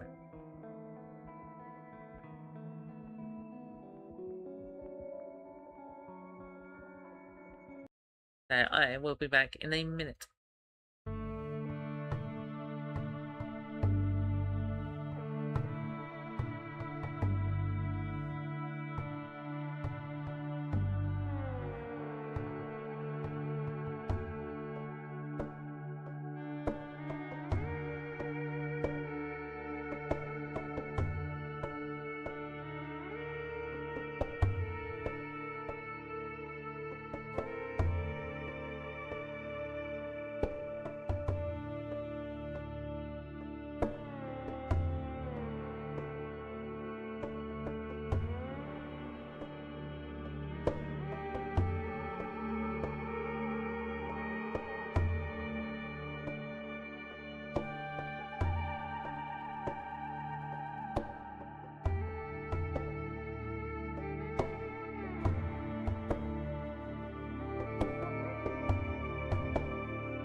I swear all like the trans Spider-Man stuff seems to all uniformly agree that Green Goblin is going to be transphobic, and I don't know why.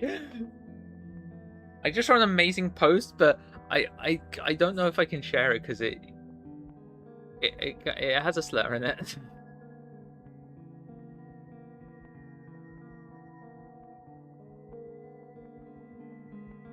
I'll put it on the server, but I will put them content warnings on.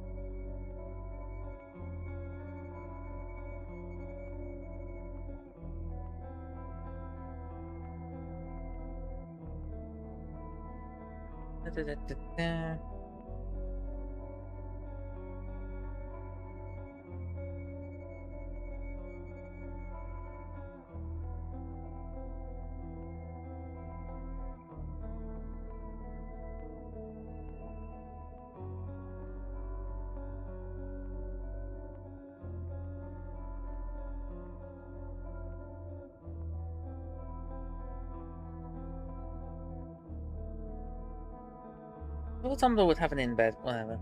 Anyway, I'm back!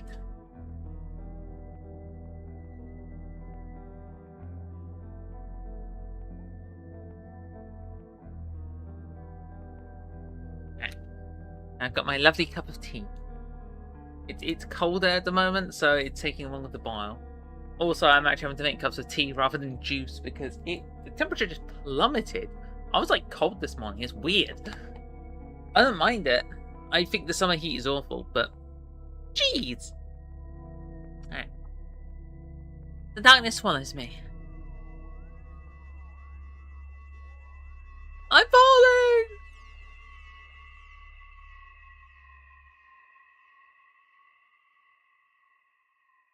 Wind whips my hair, my shirt, summoning water to my eyes. My stomach feels like it's been sucked straight from my bowels. On and on and on and on. Complete nothingness surrounding me. Consuming me. There's a strange sense of familiarity in the darkness too. Whoa, is that Color Printer from Color Printer Streams? What? Color Printer?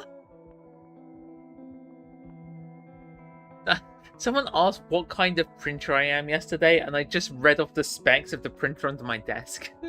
And then everyone was shocked that I actually own a printer. Like, why would I call myself Color Printer if I don't own a printer at the very least? I'm falling! I always go for the tails falling from Sonic Adventure, Sonic Heroes. I'm falling.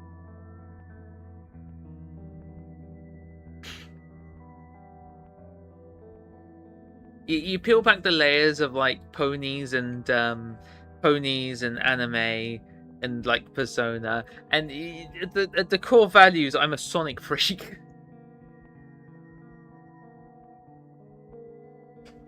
Casually commissioning art of Tales from Sonic and going, I'm not a furry, I swear. To be fair, that art was peak as hell. Artist absolutely popped off for zero reason. I'm serious, I asked for a sketch. It was like fully rendered. Welcoming me back. Both a comforting and strangely powerful feeling. This was our place. A place where we belonged. Where I belonged. Away from the all-seeing eyes of society. We live in a society.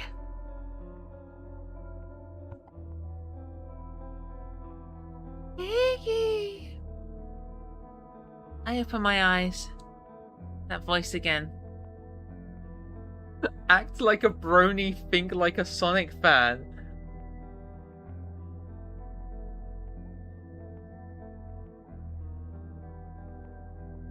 Hyper girly pop on the outside, massively sad and self-hatred on the inside.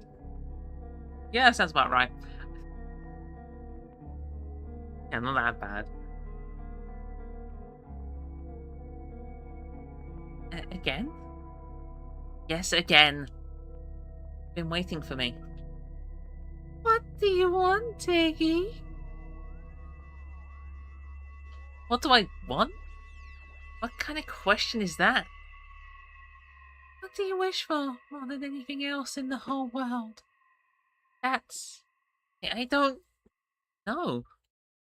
I think about my life, about my clients and the work waiting for me at home, about my parents, my friends, Bucks and Huna, Gidget and Gaindo, all of them with his head shoved inside a toilet.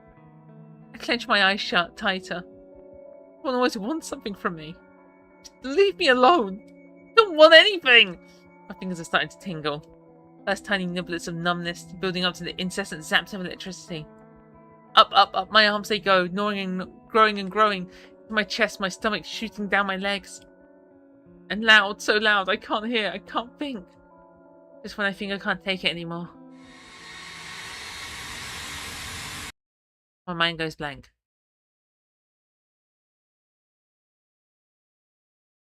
Melvin, brother. Joker! I'm the Joker, baby! Iggy! There's something soft below me. Very warmth curled up and nestled against my back like an oversized lumber pillow. I get that too sometimes. It's those furry thoughts creeping in again. Iggy! What a strange dream. I almost feel like I've been sleeping for a long, long time. What's the point in waking up now, though? Let the world keep spinning without me for a few minutes. Our life overgrown. Oh, for fuck's sake, Zooks! You can get yourself buried in there. My eyes snap open. This isn't my bed. This isn't my room. Definitely wasn't a dream. I let my gaze turn towards the pile of stuffed animals I currently curled up in. A sad grey rabbit with droopy ears staring up at me. Oh. I blink in silence, until a shadow overtakes my view. I look up to see a familiar orange-capped head. Don't tell me that fall knocked a few screws loose. You looked at that rabbit as though it was about to start talking. I blink. Look from Gainsbow to the rabbit, then back to Gainsbow. Wait. Then I jump to my feet. Or perhaps stumble would be a better word considering the way my legs almost buckle beneath me. I hold my head, waiting for the room to stop spinning before attempting to walk. Easy on the sudden movements there, bud. Gainsbow just laughs and brings a hand to my shoulder for support.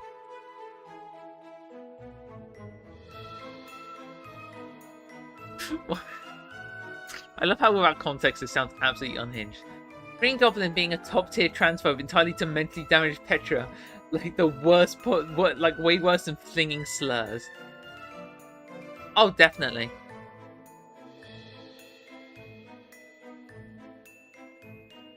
You see now, Spider. My goblin bombs have testosterone in them. Or something. I don't know. I didn't actually think I was going to say anything there. I barely register what he says, my attention more focused on our surroundings. Hardwood floor, the rounded windows, the crackling fire. Everything's the same as I remember. When the table is still covered with half-eaten cookies and cake from our final feast. Fuck, is all I can say. Got the word right out of my mouth. Here's against a corroborative pat on the back.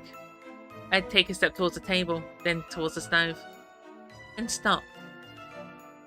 It's all I'm here. I've been twisting my head back and forth. I twist my hair back and forth, I twist my head back and forth. Gator rolls his eyes. How the hell am I supposed to know? I don't acknowledge his response, instead already busy in my search.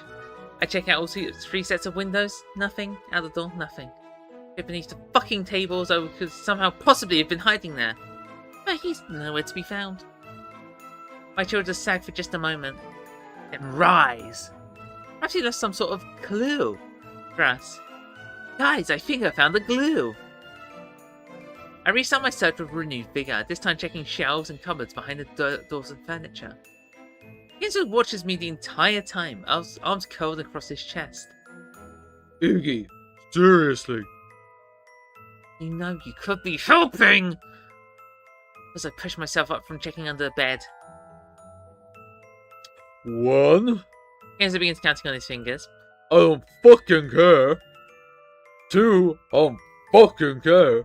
And 3, I really don't fucking care. I'm a little more concerned about figuring out what the fuck's going on than I am about Mr. Freckles McFuckface. Green Goblin getting 4 tubs of petrol. Oh god. That made me stop for a moment.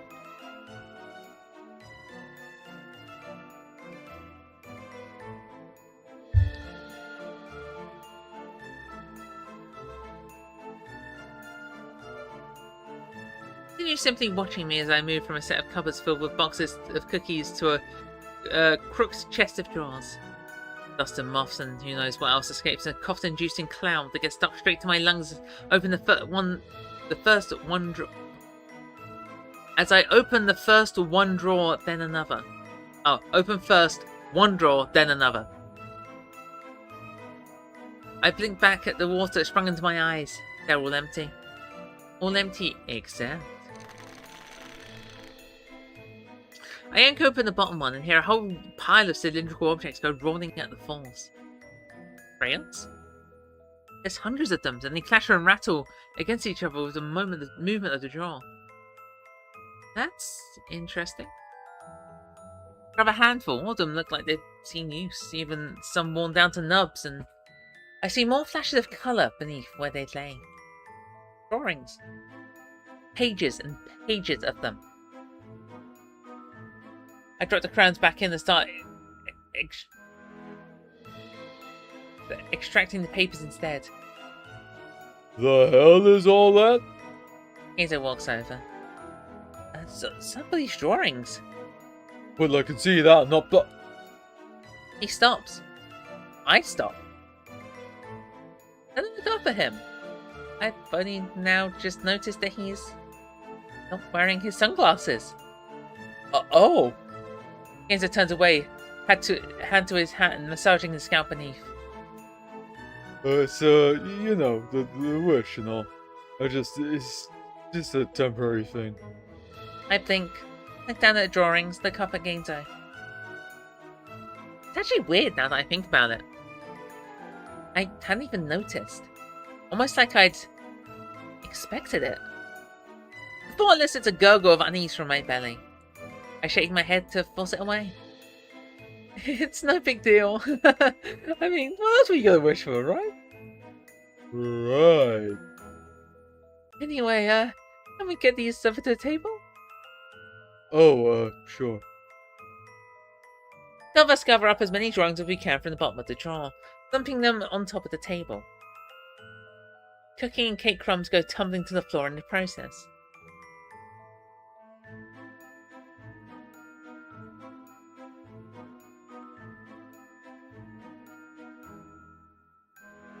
You know that meme of that,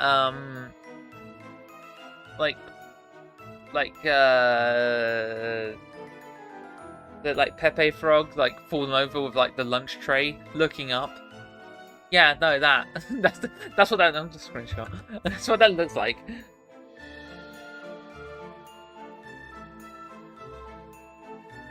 The drawings are crude, to say the least. But from the splash of orange decorating most of them, it's clear who made them. Ginzo, of course! It's the hat. I know it. So good at this. I didn't know Olin was an artist. Come here. Enzo bites his lips as though hiding in laughter. When did he do all of these, though? I don't remember any of us doing drawing during our trips here. Maybe he came by himself? Enzo scratches his forehead. Nothing kept us from coming whenever we wanted. A pause. Not that I ever came by myself. He turns away with an unsubtle cough. I now feel my own cheeks heat up. I'd come by myself more than a few times. Sometimes just to get away from things. Have a place to myself to think. To escape. To shout at the top of my lungs when no one could hear me. See, I have this thing called a pillow. And I have a fancy pillow and it doesn't do that. It doesn't work.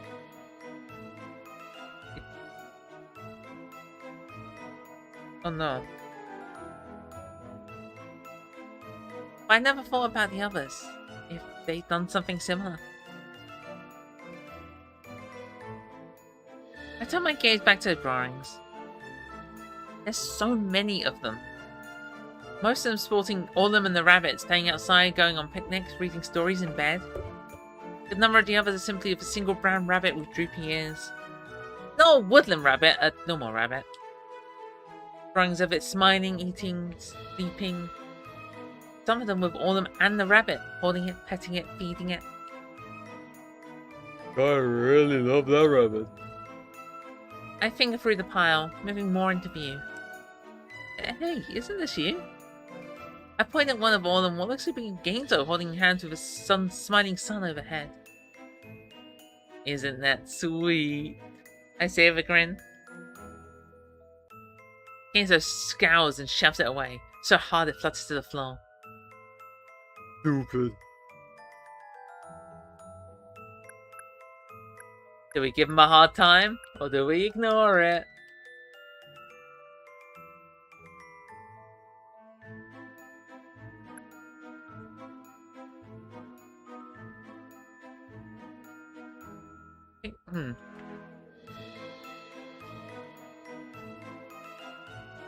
I think of the outcome of each option.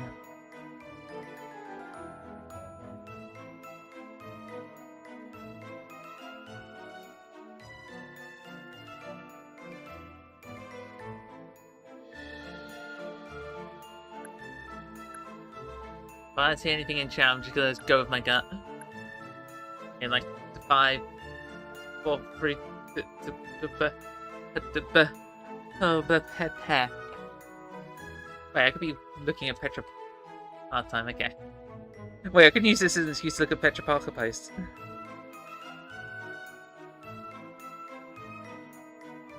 Dang, nice.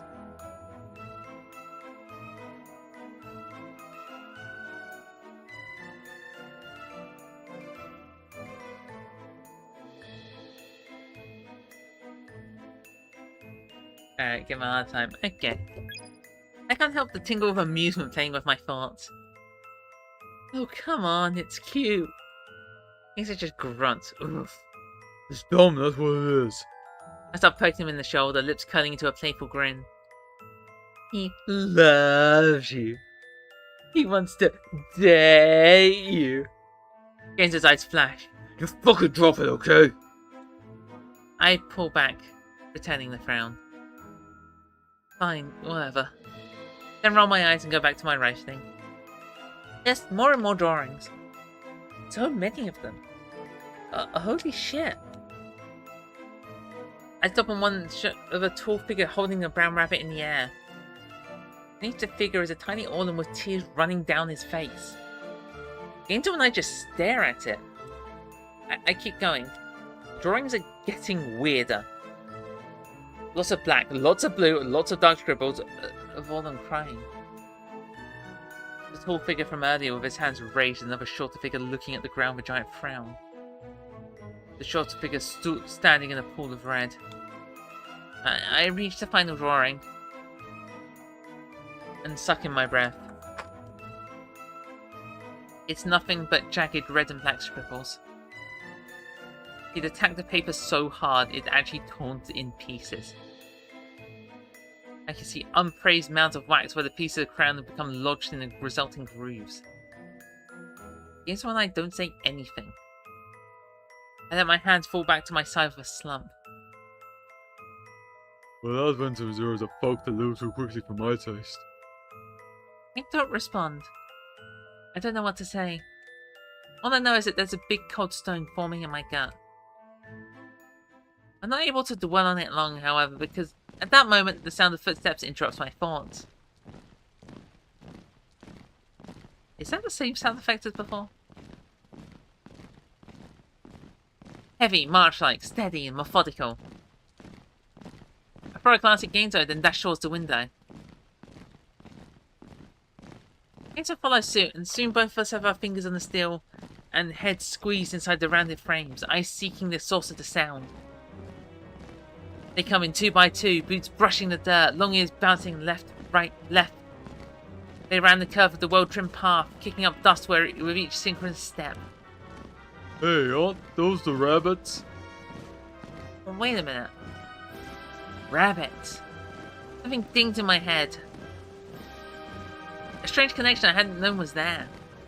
Something about the rabbits and all them. Yes, there's definitely a connection there. I don't know what, but it's enough to propel me to my feet and towards the door. Maybe they'll know where all of them is. I say to bring my hand to the doorknob. I now have the chance to twist it before I'm shoved backwards into the wall. Are you out of your fucking mind? Kenzo huffs, fingers curled into a fabric of my shirt. You can't go out there. Those things will murder you. Well, I feel my jaw tighten. And why would they murder me? I used to play with them all the time back in the day. Kenzo blinks and I see the side of his mouth twitch as he throws a glance towards the door. Because I just know, okay? I have a really bad feeling about those rabbits in particular. He swallows. Hard. Oh, you have a bad feeling now, don't you? Because you'd be doing something nice for all of them for once, is that it? Because your brain can't take it? Pushes back against Kenzo with enough force that it throws him off guard and he takes a step back. His eyes go wide, then turn sharp. Another twitch. Another shout out to Twitch.tv for my lovely audience. Not the site itself, though, it can rot in hell. I'd say that's a bit harsh, but AI policy and all that. You know what? Just to make an enemy, YouTube as well. Screw them. This has fuck all to do with Worm, okay? I'm just trying to keep it from getting killed. Oh. Maiden, shall we go full hard ass?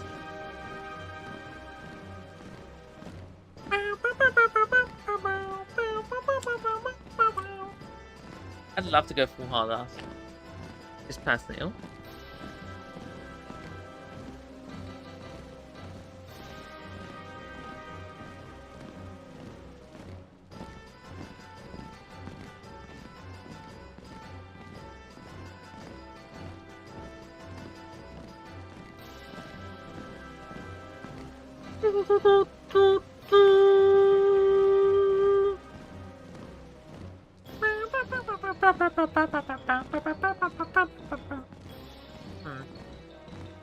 Bit two, okay.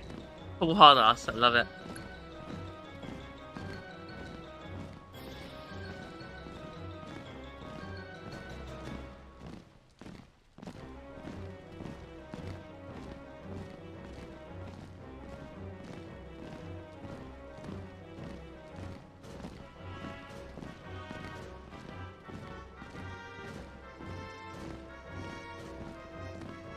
Alright. Sorry, I just have to text about a possible thing. Everything's going down this week, apparently. Everything's going down this week, and I spent 2 days drawing Chris Delta. I roll my eyes. Yeah. I take a step back towards the door. You keep telling yourself that. Well, like, you can't accept the fact that I might actually be worried about him. This time I bring my hand towards the knob. Kenzo jabs his elbow into my gut with such force it knocks the breath out of me. He slams my back against the door, arm tight against my chest and keeps me pinned. At this point I hear the footsteps outside come to a hasty halt. Then voices. Not far away, either. Kenzo slapped his hand to my mouth. Though afraid I'll say something, I can taste his sweaty palms against my lips. Yummy, yummy. We just stand there, listening, waiting. Trickle sweat works his way down the back of my neck, beneath my collar, tickling my shoulder blades. Kenzo's breath is shuddered and halting just beneath my ear. They're shouting now. I can't make out anything clearly, but someone's mad. Really mad. You should pull the... Well, excuse me, princess. I've never watched the Zelda cartoon. Was it a Zelda cartoon or was it like Cassian or something? I don't know. Sorry, I'm a I'm a fake Zelda fan, I know.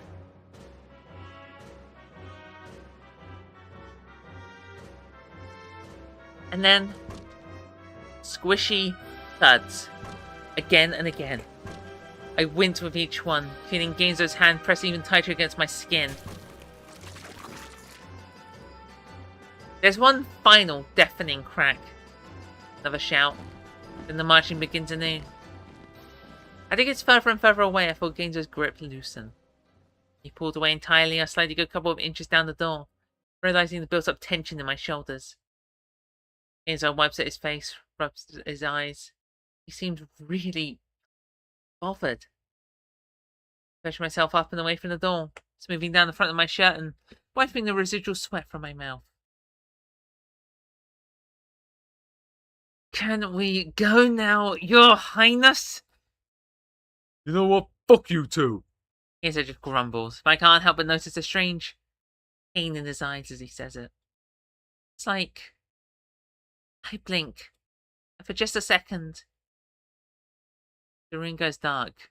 You die.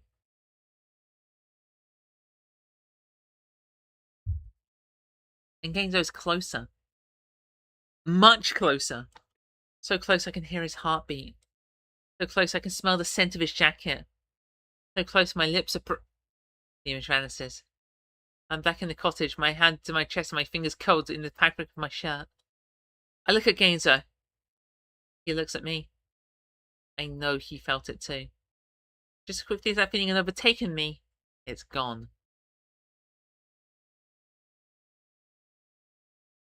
I'm sorry, Icky. I can't give you credit. Come back when you're a little, richer.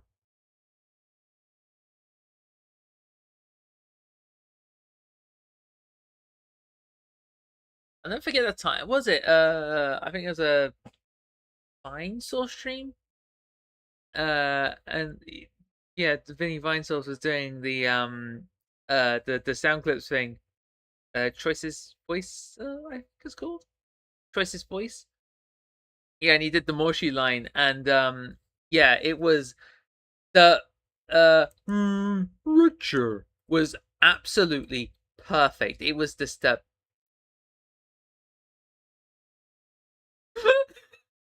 Maiden, I've just seen what you posted in the Discord server.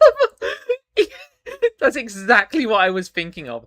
I was thinking of making like 10 of them.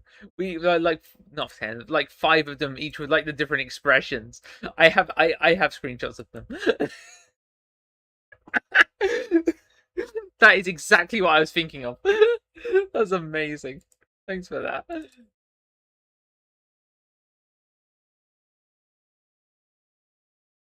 I huff and turn away, arms curled across my chest.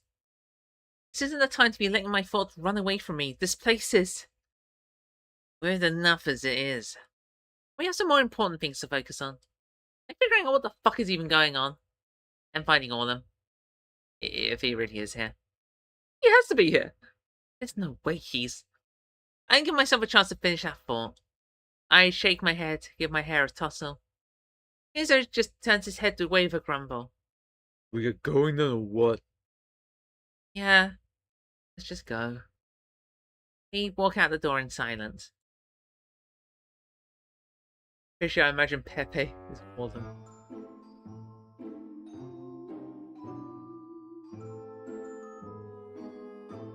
Can't say things like that. Now I'm gonna be tempted to redraw the meme with Orlem. Just that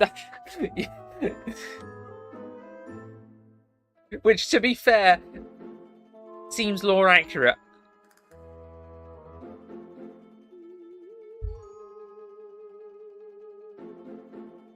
God damn. The of us are standing over the dead body of one of the rabbit guards. It almost looks like he's been bludgeoned to death, which would explain the sounds we heard from inside the cottage. We didn't see them. I mean, his attire, but we didn't know for certain they're guards. It's fascinating, really.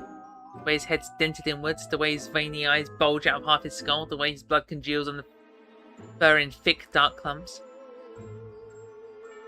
This is my Iggy.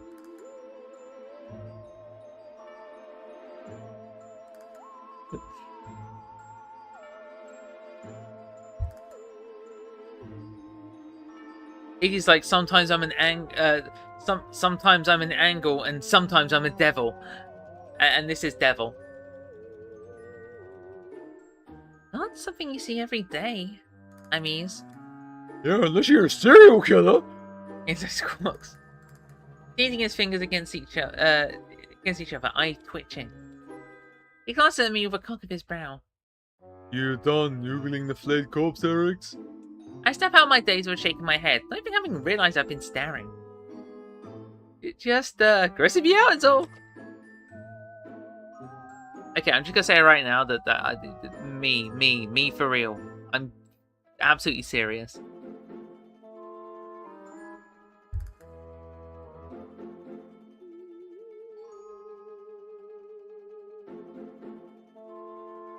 I'm like 90% sure if I found a corpse, I'd be like, well, depending on if the state, like how it is, I might be like, damn, this is actually quite cool. Not one that I've made, of course. I say as if I make them regularly. Alright, I'm gonna just stop talking now. Rightfully so.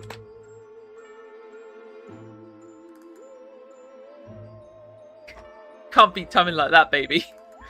Enzo runs a hand through his hair beneath his cap. Let's keep moving then, shall we? He looks first to the left, then to the right. I say we go this way. Something inside me snaps. Oh, so you get to make all the decisions now, do you? Enzo furrows his brow. God damn it! What's wrong with you? Somebody suggests we don't follow the homicidal rabbits, but go off. What the fuck? I blink. I did it again.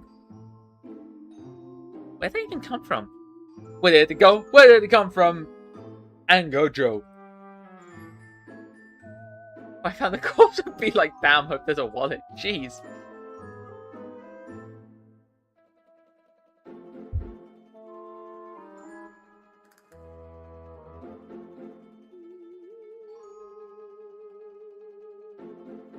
Well, look, if I find a corpse, visual calculus will say that it's analysed the scene, and... Why would I care what direction we go in? It feels like literally everything is setting me off. Sorry. I rub at my eyes.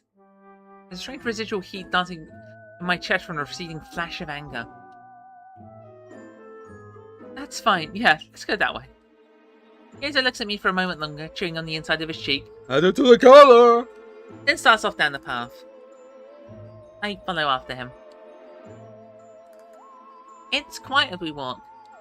Still close to the fiery red corridor it's in, and the river of dirt directs us left and right like waters in a canyon. Above us, the sky glitters a sunny orange.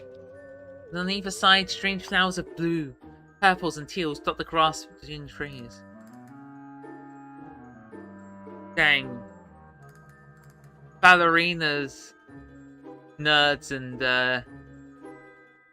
children? The closest.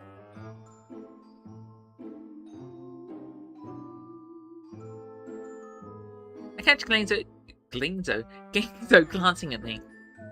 What? He turns back to the front, shrugs. Guess I almost hesitate to ask, but what'd you wish for? I blink, frown.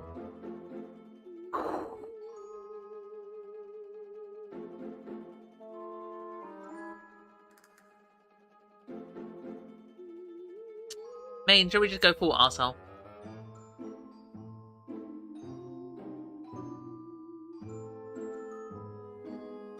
Look, we already know what being all romancy schmomancy to Genzo's like. Why? You know, we've travelled back enough. Maybe we should play things differently. Flowers bloom in your heart.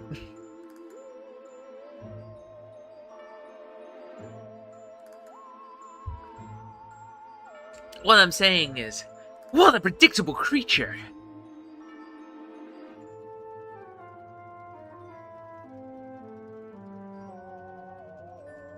Boy.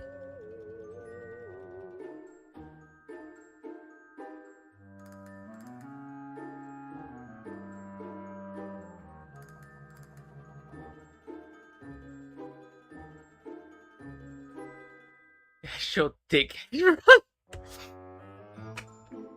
Alright, we're going full bastard. I'm not really in the mood to respond. Nor am I in the mood to come up with a snappy retort or joke. I'll simply push my glasses up on my nose and let out a huff. None your business.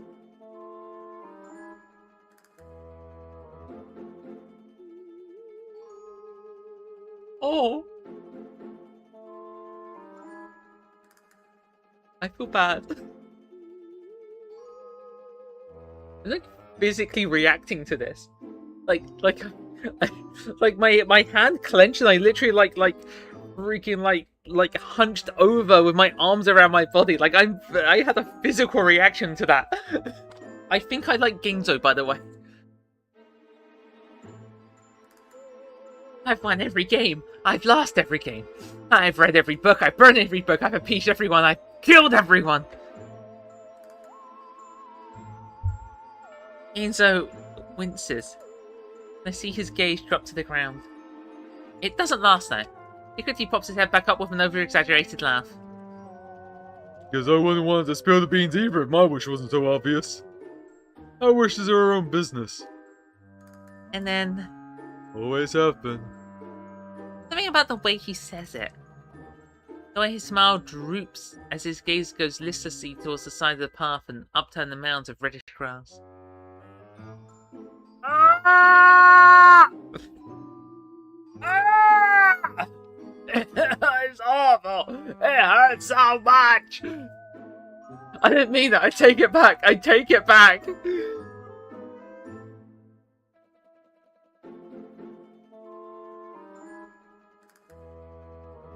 I stare at him for a moment before finally asking, was that really a wish? Ginzo's head pops up like a bobblehead. He blinks, raises a brow. What kind of question is that? I grin. I'm looking at you, ain't I? Oh, don't tell me you gone blind now. I mean, your whole wish? Was it so you could see again? Ginzo blanches. Lets out a nervous laugh. But why the hell would you ask something like that? I don't know. You're doing that thing where I can tell you're not telling me something. That thing! What thing? Thing ding gaster! I don't know where that came from.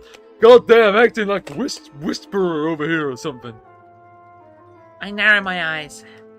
Ginzo just slaps you on the back with an overzealous gwaffle. Maybe worry about your own wishes more, eh? If you even made one, that is. He accompanies this with a grin that's enough to let me know he saw right through me too. In any other situation, I would have accepted this with a laugh. Rodikin traumatized. And now all I feel is annoyed. Annoyed he can keep secret from me, but apparently I'm an open book. I scowl and turn away. We round another corner, and this time the path opens up to a small clearing.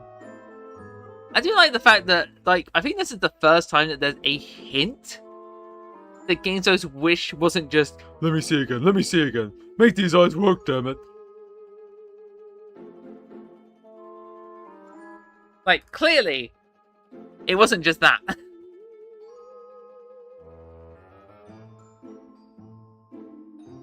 Round another corner, and this time the path opens out to a small clearing. An outcropping of rocks overlooks a small pond on the other end, where its peak flows a miniature waterfall, light reflecting off the steady drizzle. I take a step towards the pond. Every Ginzo to grab the back of my shirt.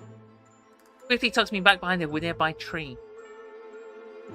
Wabbit, wabbit, wabbit, wabbit, wabbit, wabbit, wabbit, wabbit, wabbit, wabbit, wabbit, wabbit. I don't know why I'm singing this to the Badgers song. The mushroom, mushroom? A few seconds later, a rabbit soldier appears, nose twitching and his eyes searching the ground. I freeze, eyes wide, two of us just watching the rabbit in silence. This? Fuck! I know this. I definitely know this. Images of blurred trees, of racing steps, flashing through my brain. Ginzo must be feeling something too, because his arms tighten around me. Possessively, almost. But rather than providing comfort, it's just making me scowl. I'm gonna be honest, I get days like that where some days I'm like, God damn it, I need a hug. And other days I'd rather not be touched by anyone at all, and I'd rather just like have a force field that's like a meter around me that makes sure that no one can get near me. I'm like that most of the time, but I mean like specifically with people that I'm actually close with. Narwhals swimming in the ocean, causing a commotion.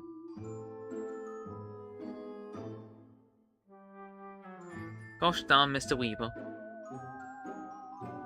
I don't know where, but I have 2 of the Savlonic albums. I think they're in storage with my Proto Men CD. I also, somewhere, I don't know where, have like about 5 signed posters. I had a fun trip to Comic-Con, okay? Like, literally a decade ago. I need to go back to Comic-Con at some point. If I ever go to Comic-Con, I want the freedom to, be able to, like, cosplay. I would love to do, like, an Iggy cosplay. No one would know what the hell I was dressed up as, unfortunately. But I would love to do an Iggy cosplay. Like, I'd make sure my hair's, like... my hair's getting kind of long. My hair short, like, white wig. The Iggy fit.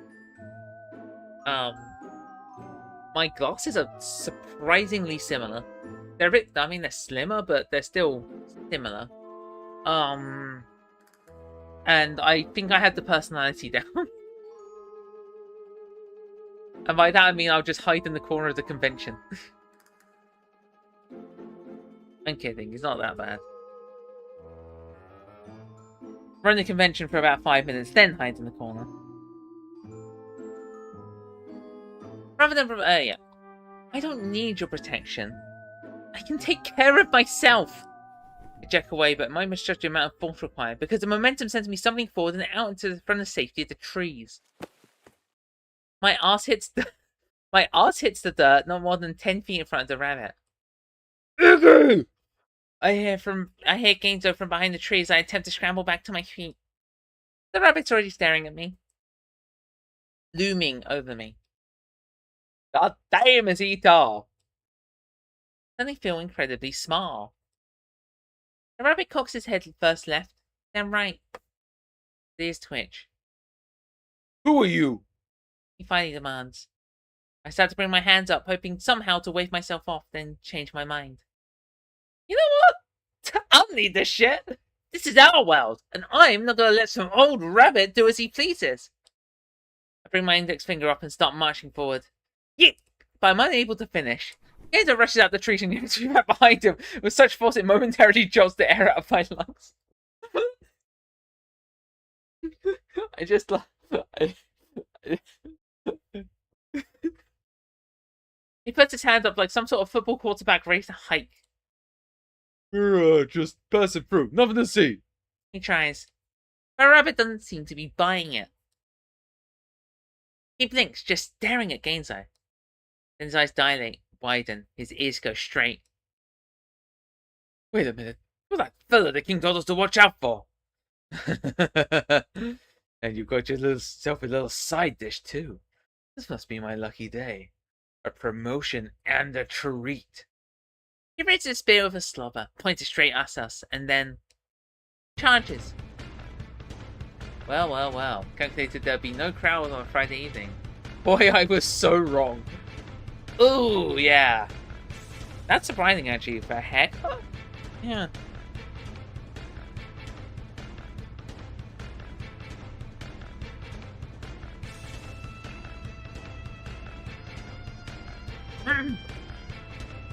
I shouldn't be quiet too long. I've been getting freaking demonetized. I don't get monetization from YouTube, but I'm getting demonetized for these streams. It happens before I can process it.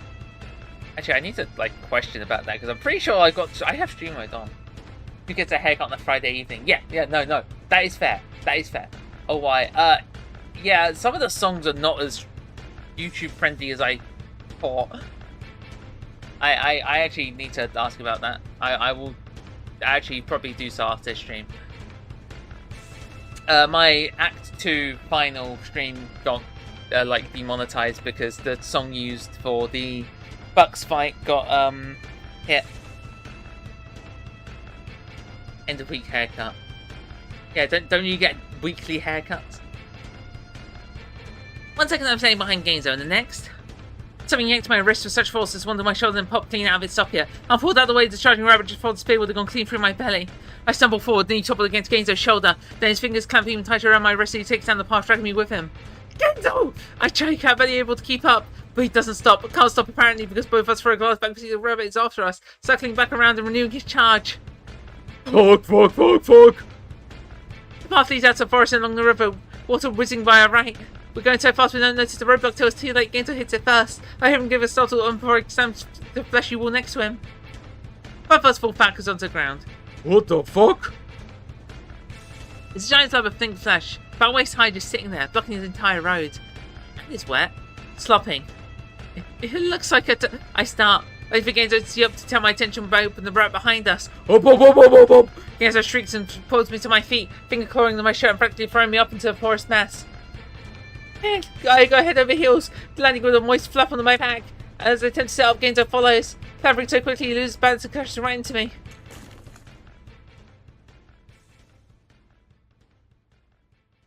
One for all the Gainzo enjoyers. Oh yeah, Gainzo enjoyers. Been a terrible stream for Gainzo enjoyers, I'm going to be honest. Oh, whoops.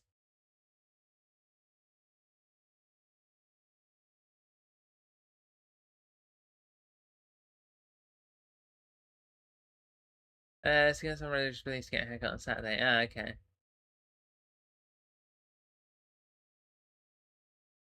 Doesn't Iggy dunk on Gainzo like right here? I can't remember. I mean, I'm gonna be honest. We're kind of in an agreement that we're being assholes. We're picking the jerk options, the dickhead options.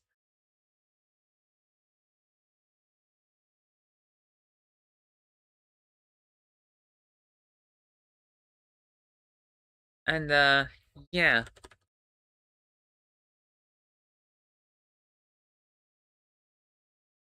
Yes, we're. Oh god.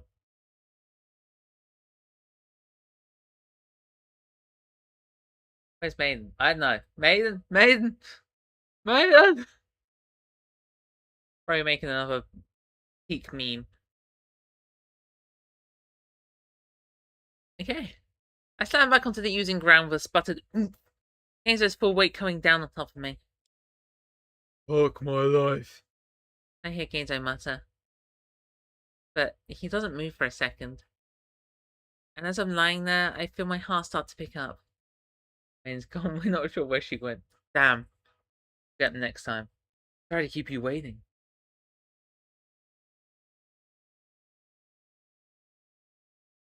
Hey.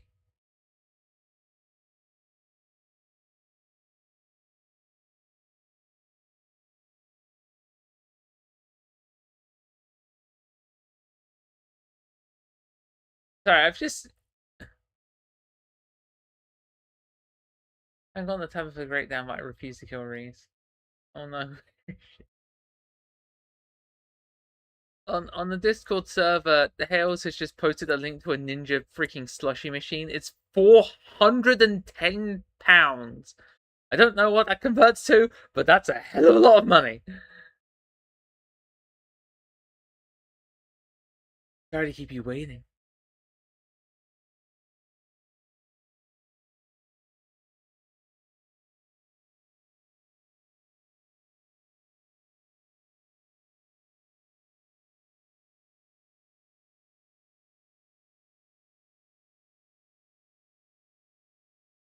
Pounds that you folks use kilograms. I mean as in money. Great British pounds. We don't use the euro, that's...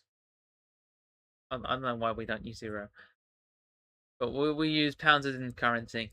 Not as in imperial and metric. To be fair, we still use pounds in many any day lives. I know my weight in stone, which I don't think any other country uses.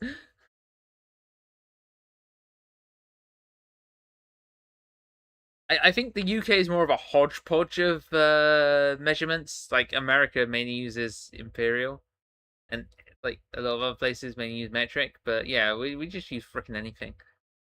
We use miles and then also like centimeters. Because I can feel him. His weight keeping me pinned. Leg starts straddling my hips. His dick. I squeeze my eyes shut. All at once, memories of junior high flashing up to my mind and make my chest clench and my mouth dry. What if he? I don't let myself finish that thought. Panic starts getting the best of me. I shove up and against his shoulders with an exasperated huff. Get off! Off. Gainzo grunts and starts pushing himself to his knees. It's not fast enough for me. I give another shove, voice sharper than I intended. Get off! Me telling people to buy the hit indie RPG off. With music by Toby Fox. Doesn't America use metric? What?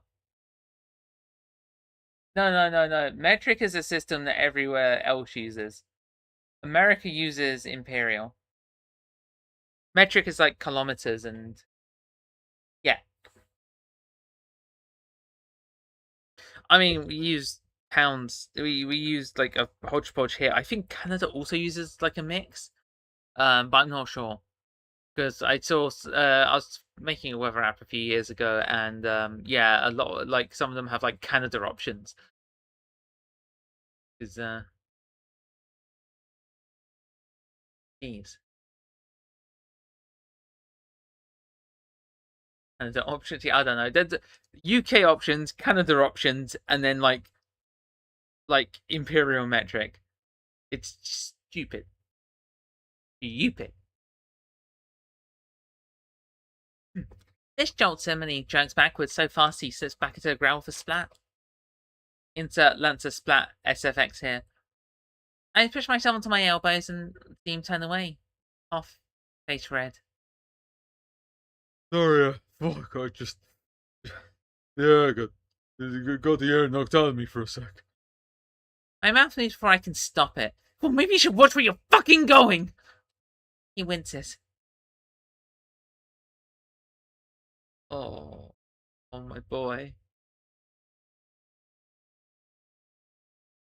Looks at me.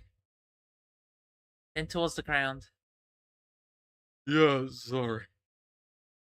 He rubs a palm against his eyes, and I see him mouth what looks to be multiple rapid-fire rounds of fuck.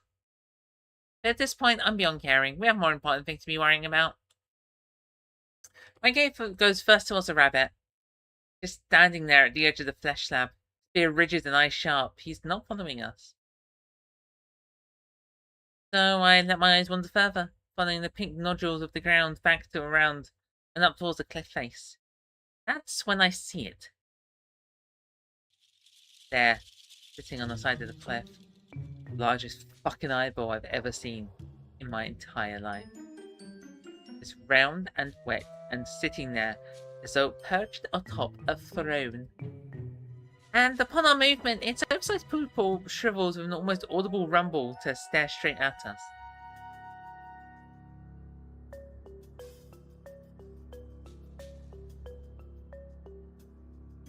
You see photoshops of the main character from Scarlet Hollow cooking the goat and inviting everyone to a barbecue party. No, I haven't. Oh my god.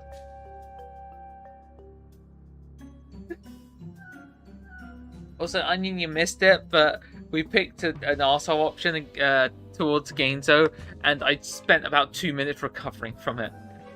It was awful. I could probably find a good job.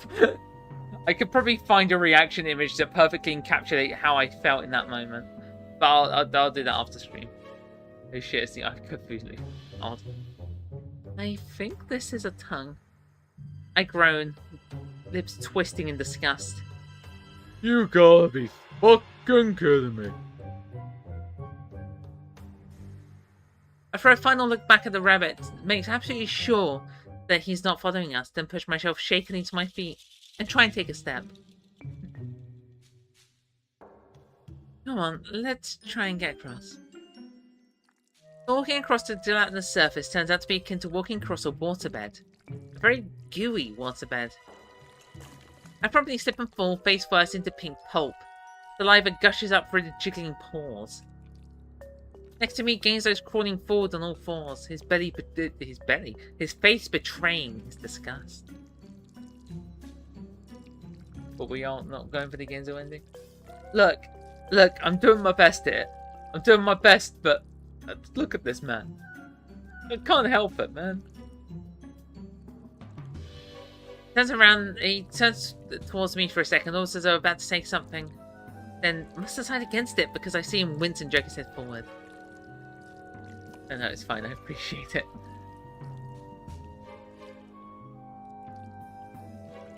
Onion, have you seen the thing that Kara posted? It's like, out of all the endings, Gainzo's ending is like by far... It's basically...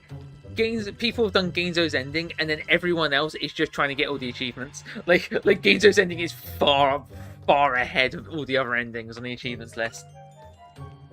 By far, 4%. Yeah. I mean, you're saying that as if, like, aren't game completion rates, like, 20% or something? Like, that's 4% pretty high. I turn my attention back to my hands and the way the fingers are sinking into the tongue's flesh. Bile quickly rises to the back of my throat. Disgusting. 4% of 300 people. Hey, stats are stats. Extrapolate that, Einstein. Wait, I'm the one who's meant to be extrapolating it. But still. I shake my head and keep going. Keep my eyes trained forward as I crawl, trying not to look or think about the viscosity seeping up beneath my fingernails. It's slow going, but we're making headway. Halfway there, halfway across the vast ocean of pink. Me when I've hit the Doki meter twice in Deltarune Chapter 5. You just need to keep moving. It's at that moment the tongue moves. It starts as a low rumble. Then the salmon-coloured flesh begins to undulate, giving rise to a rippling tremors that send our bodies bobbing. What the? My hands begin slipping and sliding just as variable mountain of flesh rises up from the ground, taking us with it. The fuck? Gainzo loses his balance and lands with a splat on his back, his hand to his head. The growing hillock takes us up, higher and higher, just before suddenly shifting gears and rolling like a wave. The upsurge of flesh ripples, crests, and surges forward, taking us with it. I lose track of up from down, slipping and sliding across a slick surface. Only once it slows down to a stop, my body slides limply down the slide of flesh. I notice how close we are. That all-seeing eye. Aye, Captain. Gainzo glides down next to me. Neither one of us makes a sound as that wobbling pupil of the eye dilates, focuses, and stares straight through us. I can see tiny twitches of movement, just ever so slight, jumping back and forth between us. Quiet.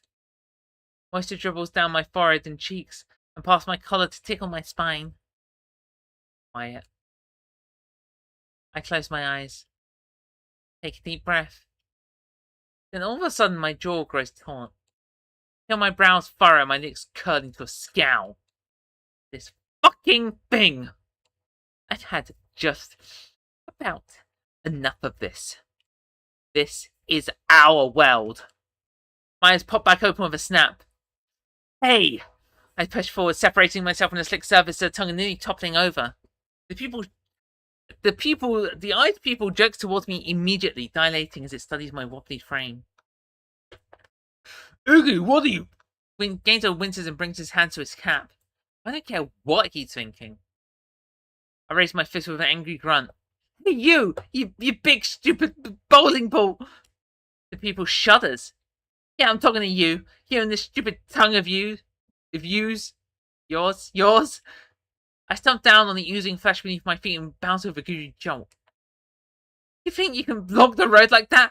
I demand you let us through! The angry heat is back, bubbling and surging through my chest, spreading out across my arms with a fiery tingle. I feel like I could take on anyone. Did you hear me? Another shake of my fist. You are going to let us through right now! I made a curious noise, almost like a confused dog. This is our world, and you answer to me! I'm pointing right at it now. I feel the tendrils of heat lapping at my skin. I can feel them rising from me, like a backdrop of fire and brimstone. It brings a smile to my face. Another noise from the eye, and it quivers. The pupil rolls back and out of view. Beneath us, the surface of the tongue unfurls and flattens with a rumbling flop. Gainzo yelps and falls backwards on his rear end. Wobbles back to his feet, his eyes are as wide as dinner plates. Holy Alex, what was that? Holy Alex, what was that? Anger in my chest is fading away, leaving behind a feeling of pride in its place. I can't believe this. Iggy is committing the sin of pride. Can't believe my boy would do this. I'm gonna have to think about this for a while. I adjust the waist of my pants with a triumphant grin. Oh, you know, just telling you who's boss. Gainzo blinks, cocks his brow, then finally returns the smile. God damn, gotta say, that's a side of you I've never seen before. I shrug and start towards the end of the tongue, anxious to get back onto solid ground. Just tired of being so mellow, I guess. Gainzo watches me for a moment, and attempts to jig after me. And probably slips right into the bottle of saliva. About Scarlet Hollow just going down the Silksong path, the Scarlet posting. Is it Silksong or is it Arkham Asylum, a Batman Arkham posting? Because there is a difference. My World, level 999, or Love 999, time 99999. Once clear of the tongue, it's back to the road, which winds up and down, following the river on our right. Gainzo tries to wring what he can of vicious muck out of his hat, but as I brush my fingers through the damp ringlets of my hair. What's the difference? The difference is that Silksong has some hope. Batman Arkham, I think, is just mine. They've gone so long they stopped thinking. Or Silk posting as of now. Imagine being the person saying, is Batman stupid? Not knowing that you were going to bring down the entire subreddit as some form of black hole of intelligence to all of Reddit. It's quite amazing. I still feel gross. Even my pores feel clogged. What do for a shower right about now? As I'm peering out ahead of us, a flash of movement catches my eye, and my gaze goes immediately towards the far bank. A dock's been erected on the stand, and a boat slowly gliding its way over from the opposite direction. Gainzo follows my gaze and narrows his eyes. That's curiously That's curiously convenient. He's not wrong.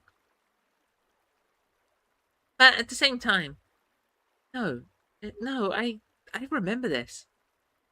The sight of the miniature white riverboat is enough to bring fuzzy, shifting images bubbling to the surface of my brain.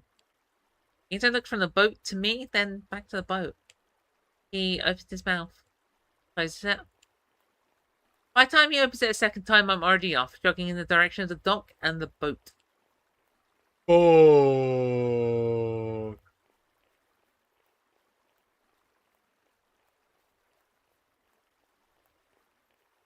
What does hashtag non-binary mean? It's a character that uses they, them pronouns. That ain't binary.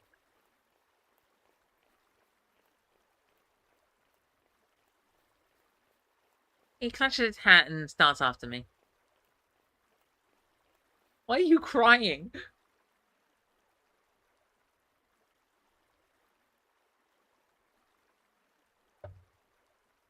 I get to one step to the dock just as the boat comes to a halt on the other side of the pier. Jesus. Gainzo hugs behind me as he runs to catch up. Why are you crying onion. You're crying onion. I'm gonna cry.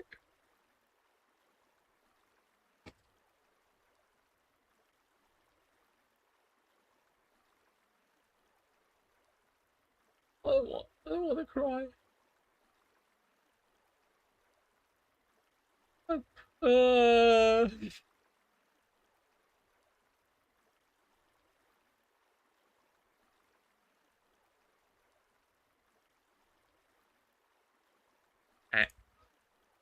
To the left of the dock is a cheery red and white sign with the words Kiddie Cruise on it. Past it, I see the river fork. Right channel leading back along the direction we came, and the left leading deeper into the unknown. I point towards a boat, like some sort of overwrought tour guide. We can take this. Better than walking, that's for sure. You gotta be fucking kidding me! Stay out here and get in then, see if I care! I snap. Fuck's sake! He growls. Whatever.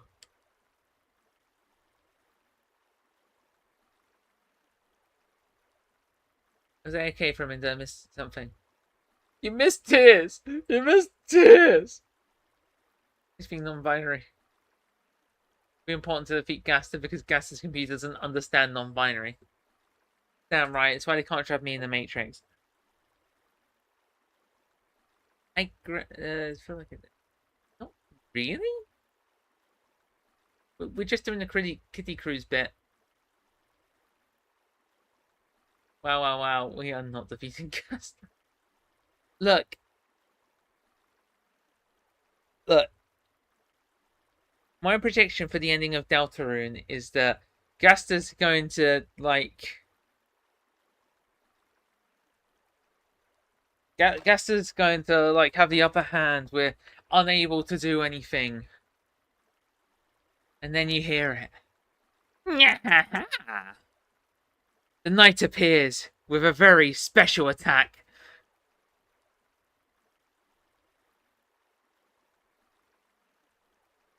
Peak fiction.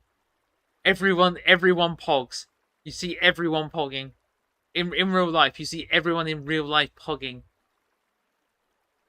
And then the computer explodes, Chris bursting out of it. Because it can't handle the non-binary. And also Napstablook. But Napstablook's not as dramatic coming out the computer. And just kind of wanders off. And then Susie shows up and goes, wow, that really was a Deltarune. And then the credits play.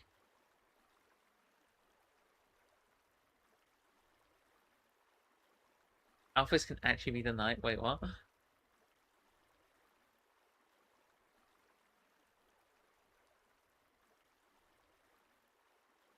feel like I should make an edit of the Batman, Lego Batman Do You Gamble, always bet on black, but it's bet on red in the edit of the salt. Nice. Yes. Alphys can be the knight. Wait, what? Yeah, Alphys can be... Wait, how can the Alphys be the knight? I need clarification on this.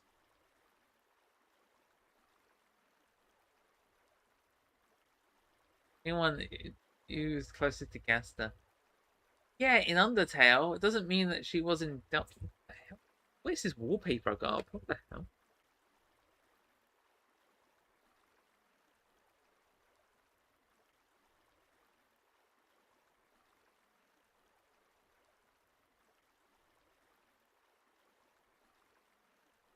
Wait, is that wallpaper? Okay, I got unrecognizable wallpaper on my on my background now.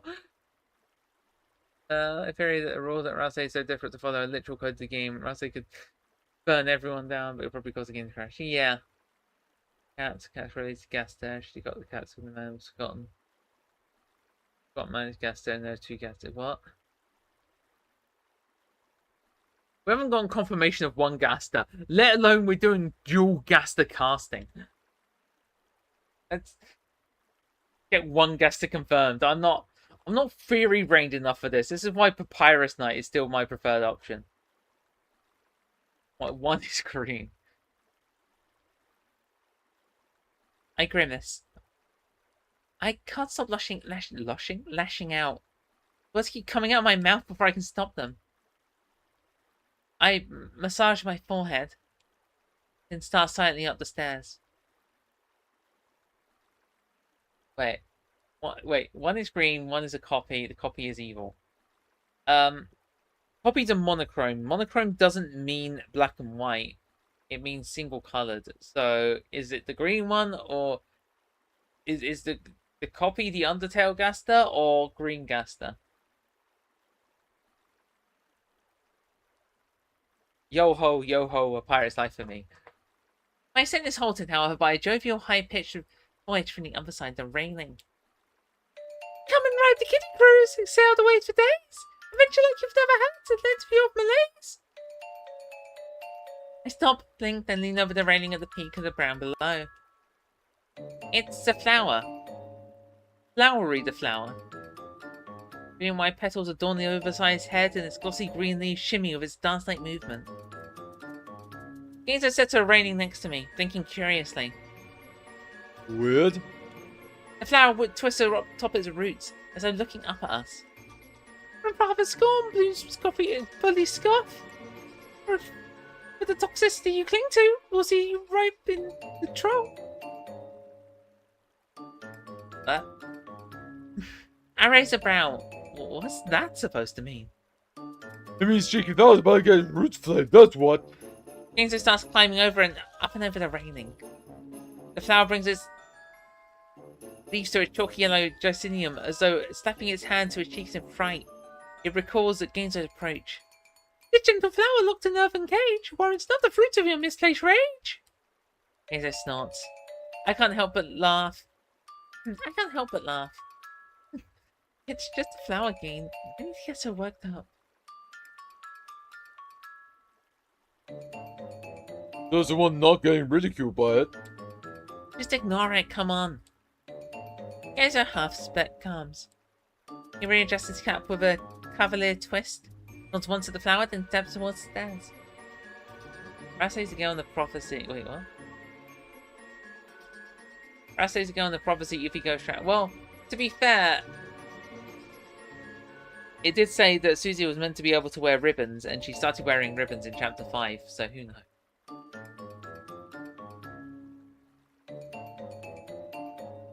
The flower waggles its leaves, this time turning its attention to me. For a force and fury your long journey may ease. It'll take longer than that for your heart to unfreeze. The flower's words send a jolt of electricity up my spine. You fucking... I tell with a flash, jumping back down the steps and making a beeline for the flower. Iggy! Genzo manages to grab the back of my collar before I can go homicidal gardener on the poor plant. He pulls me back towards the steps of the dock. I let out another snort, face red with indignation. That makes what's that about ignoring them, huh? Genzo laughs, but I don't miss the anxious thrill behind the mirth. You seem a little high-strung. I huff and rub my eyes. But I don't respond. Whatever, let's just get on the boat. Finally grumble and start wandering towards the end of the dock, Genzo following hesitantly behind.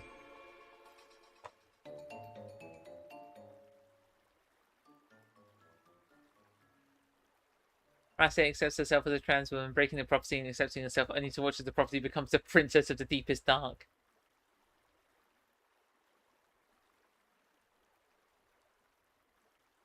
So we ain't going by the theory that our crew is just like a ragtag bunch and not actually the heroes of prophecy.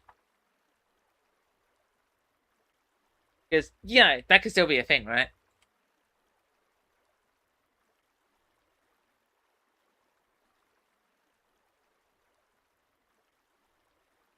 I was still anchored at the end of the dock, almost as though waiting for us. It bobs up and down gently in the current. Looks fine to me. Once again, Genzo looks at the boat, to me, then back to the boat. He doesn't say anything. Whatever. Gotta stand here for hours.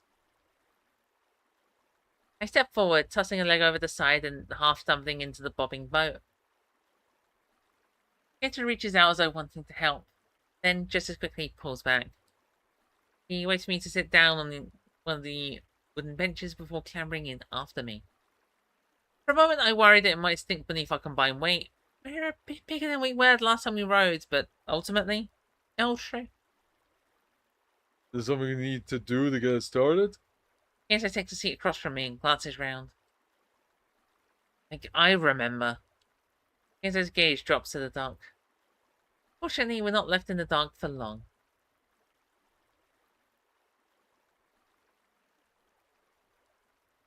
Only a few seconds later, the water wheels in the back slowly chugs to life. With a stutter, the boat begins to glide across the water. Bum, bow, bum, bow. Perhaps it's good fight in the world, and really agree. It's gonna be like Gojo versus Sukuna.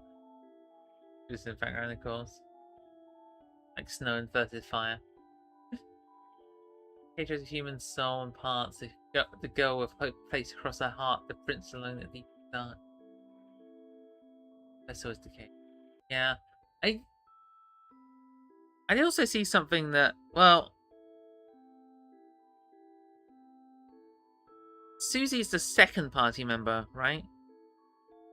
But it says, I know there's theories around there being two girls, like, because at last the girl.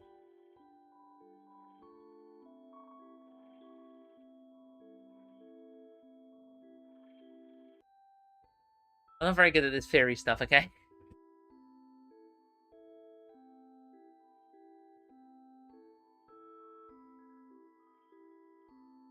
I'm rolling. Chris.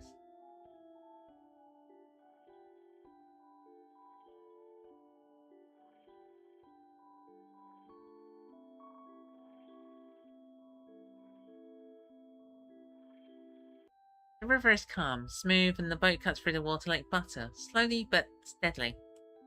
Once it reaches the fork in the river, it turns left automatically, taking us further away from our cottage, the rabbit garden, and the giant eyeball. Enzo is still quiet. He's got his hands shoved in his pockets and is gazing somewhat morosely at the passing scenery. I scratch on my bare arm. I'm starting to calm down again, the heat dripping out my pores.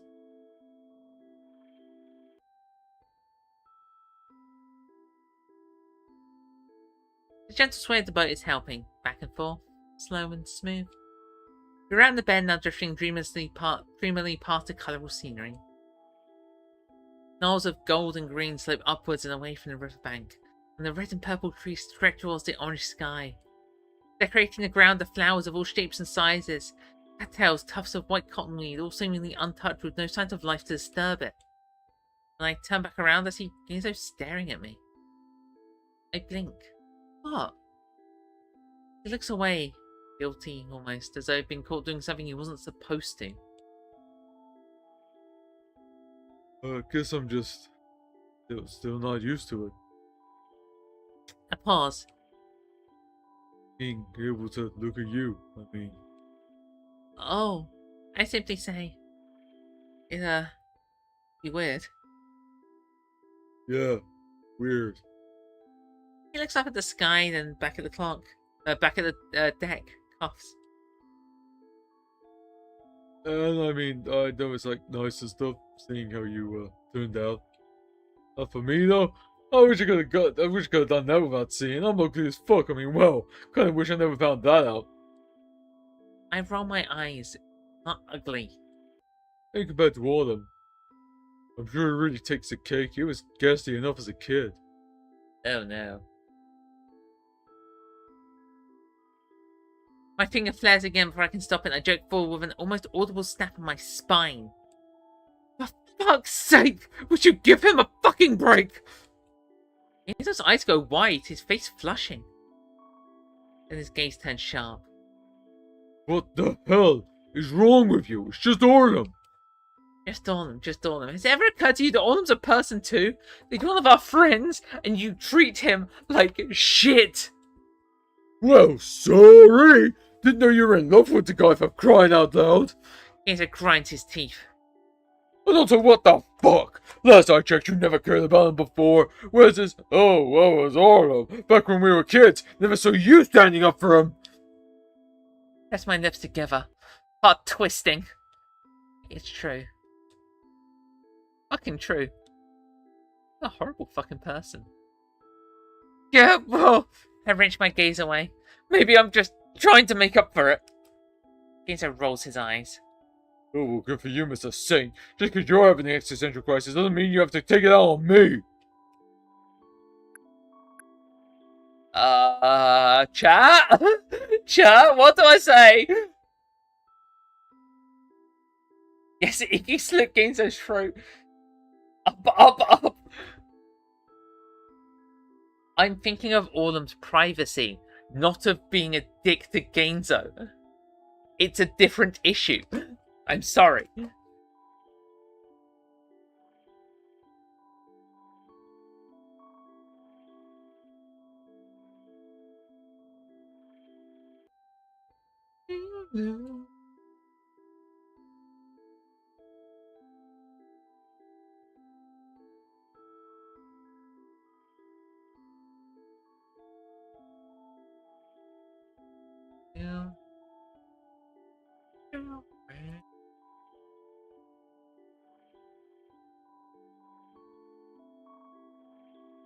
Ginzo doesn't know genuinely vote one. Is this gonna change Ginzo's mood? That's my question. I jump to my feet if I can stop myself, the momentum rocking the entire boat. He tried to kill himself, Gain. Ginzo stops. His face has gone white. He just stares at me. But not really at me. More like pointing in my direction, but watching something else on the surface of his eyes. Finally, he jerks away. Fuck. Closes his eyes. Opens them. I sunk back down, my hands on my face. I hadn't actually been to say it. Not my secret to tell. Yeah, kinda. It just popped out. Ah, I had this Ginzo. Ginzo tucks his hat off his head, kneading the fabric between his fingers. It looks like he's going to be sick. Stupid fucker. Just barely managed to hear him mutter. Just standing at the bottom of the boat, staring at the bottom of the boat. We continue on in silence, air heavy on my back and shoulders. Oh, 1 second. My chair has lowered itself and I need to unlower it. Oh, whoops.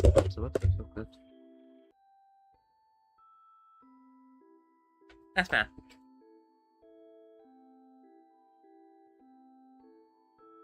I can still feel the rage down in my stomach.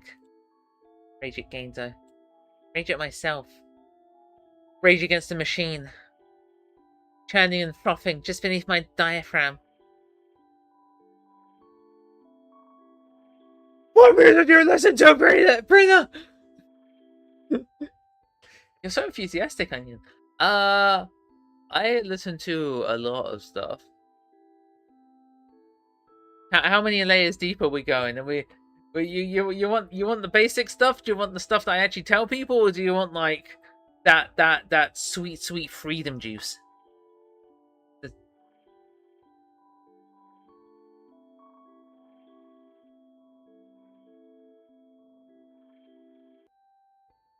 What do you actually listen to? Okay, my top artists are the Proto Men, who make Mega Man and 80s music. Jiraiya, who makes some fantastic stuff. Koa, KOA. Actually, you know what? I'm gonna put this like in chat just so I can actually.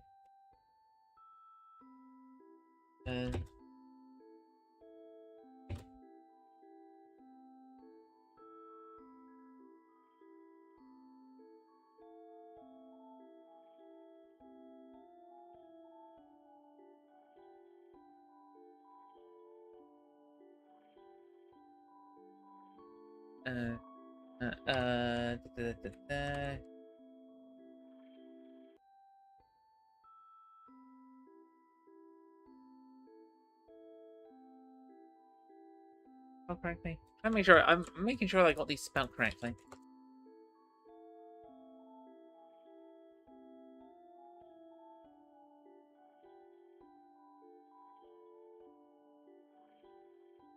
Back on Kanye. Look.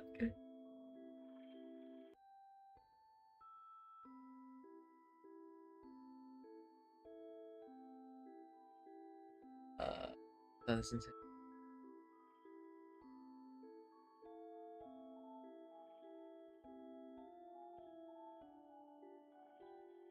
I think.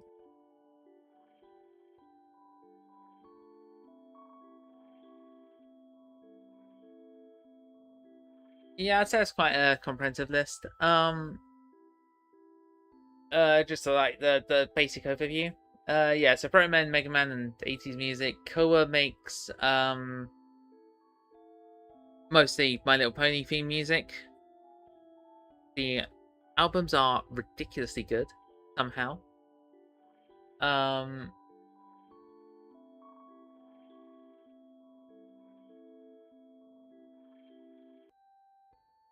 Jiraiya is. I still need to listen to his like first album, but Beginner's Guide to Faking Your Death and Trust Ceremony are absolutely godly.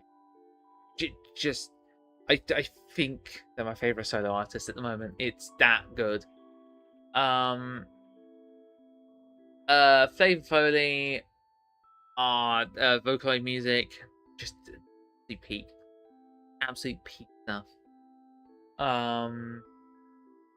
Gorillas, it's Gorillas. I don't. I think they're big enough to me to just say Gorillas. It's the frontman of Blur. Wait, I think you might be too young for Blur. Frontman of a very, very big boy band. Just kind of went mental. Sorry, fuck with Gorillas. Yeah. Prince Forever is kind of like mostly My Little Pony music. More of a focus on like heavy stuff. Also did a collab project which was a cover of My Chemical Romance's first album. And when I say first album, I mean an entire cover where almost every single song is a pony version. It's hit and miss, but you know, the hits are good. And General Mumble, crazy, absolutely crazy. I'll put it this way, usually I'm like shying away from certain ideas and stuff, but General Mumble, I don't know why it works, but I can, yeah, some of General Mumble's music has themes that I should definitely be like, why am I don't like listening to this, but I'm like, hell yeah, you I don't think I actually have a phrase in mind for saying, but yeah, I'd say that's a rundown.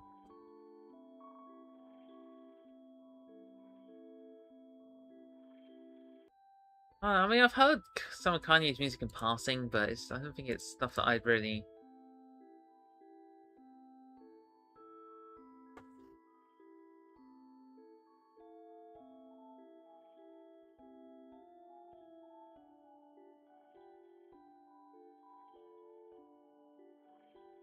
I mean, if you want, I can make a playlist of like top tracks. Twerp, Twerp Arena's Party.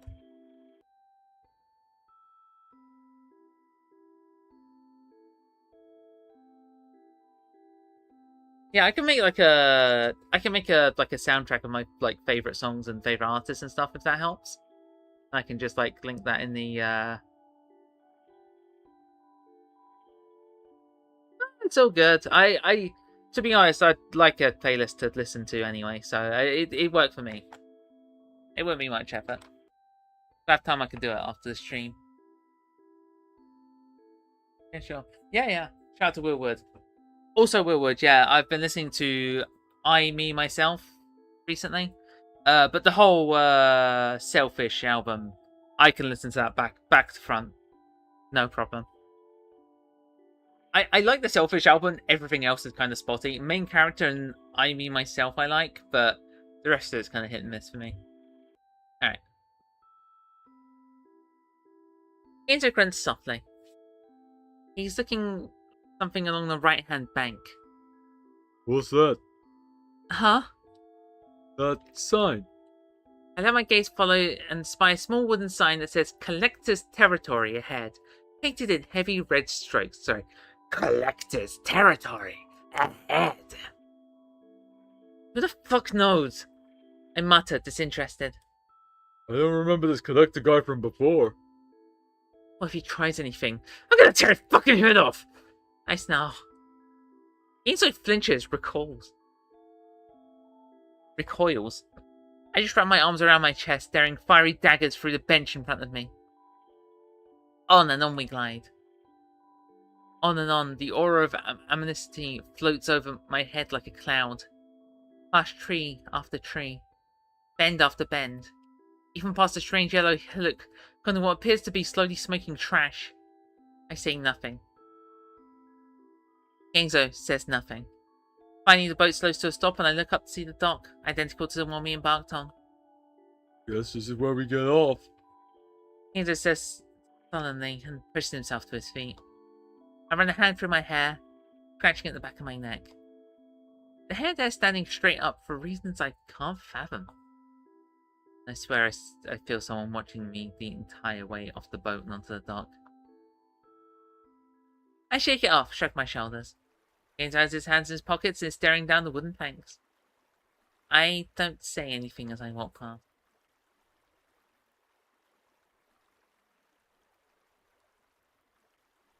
Hey buddy, how about we listen to more than OST? Onion? Willwood's like an actual artist. What are you talking about?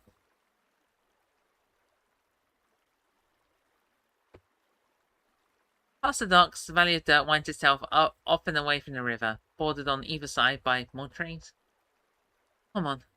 I finally muster and start down the path. Kenzo falls in step next to me. Behind us, the black tentacles curl around the boat's frame, slowly sinks back. Water.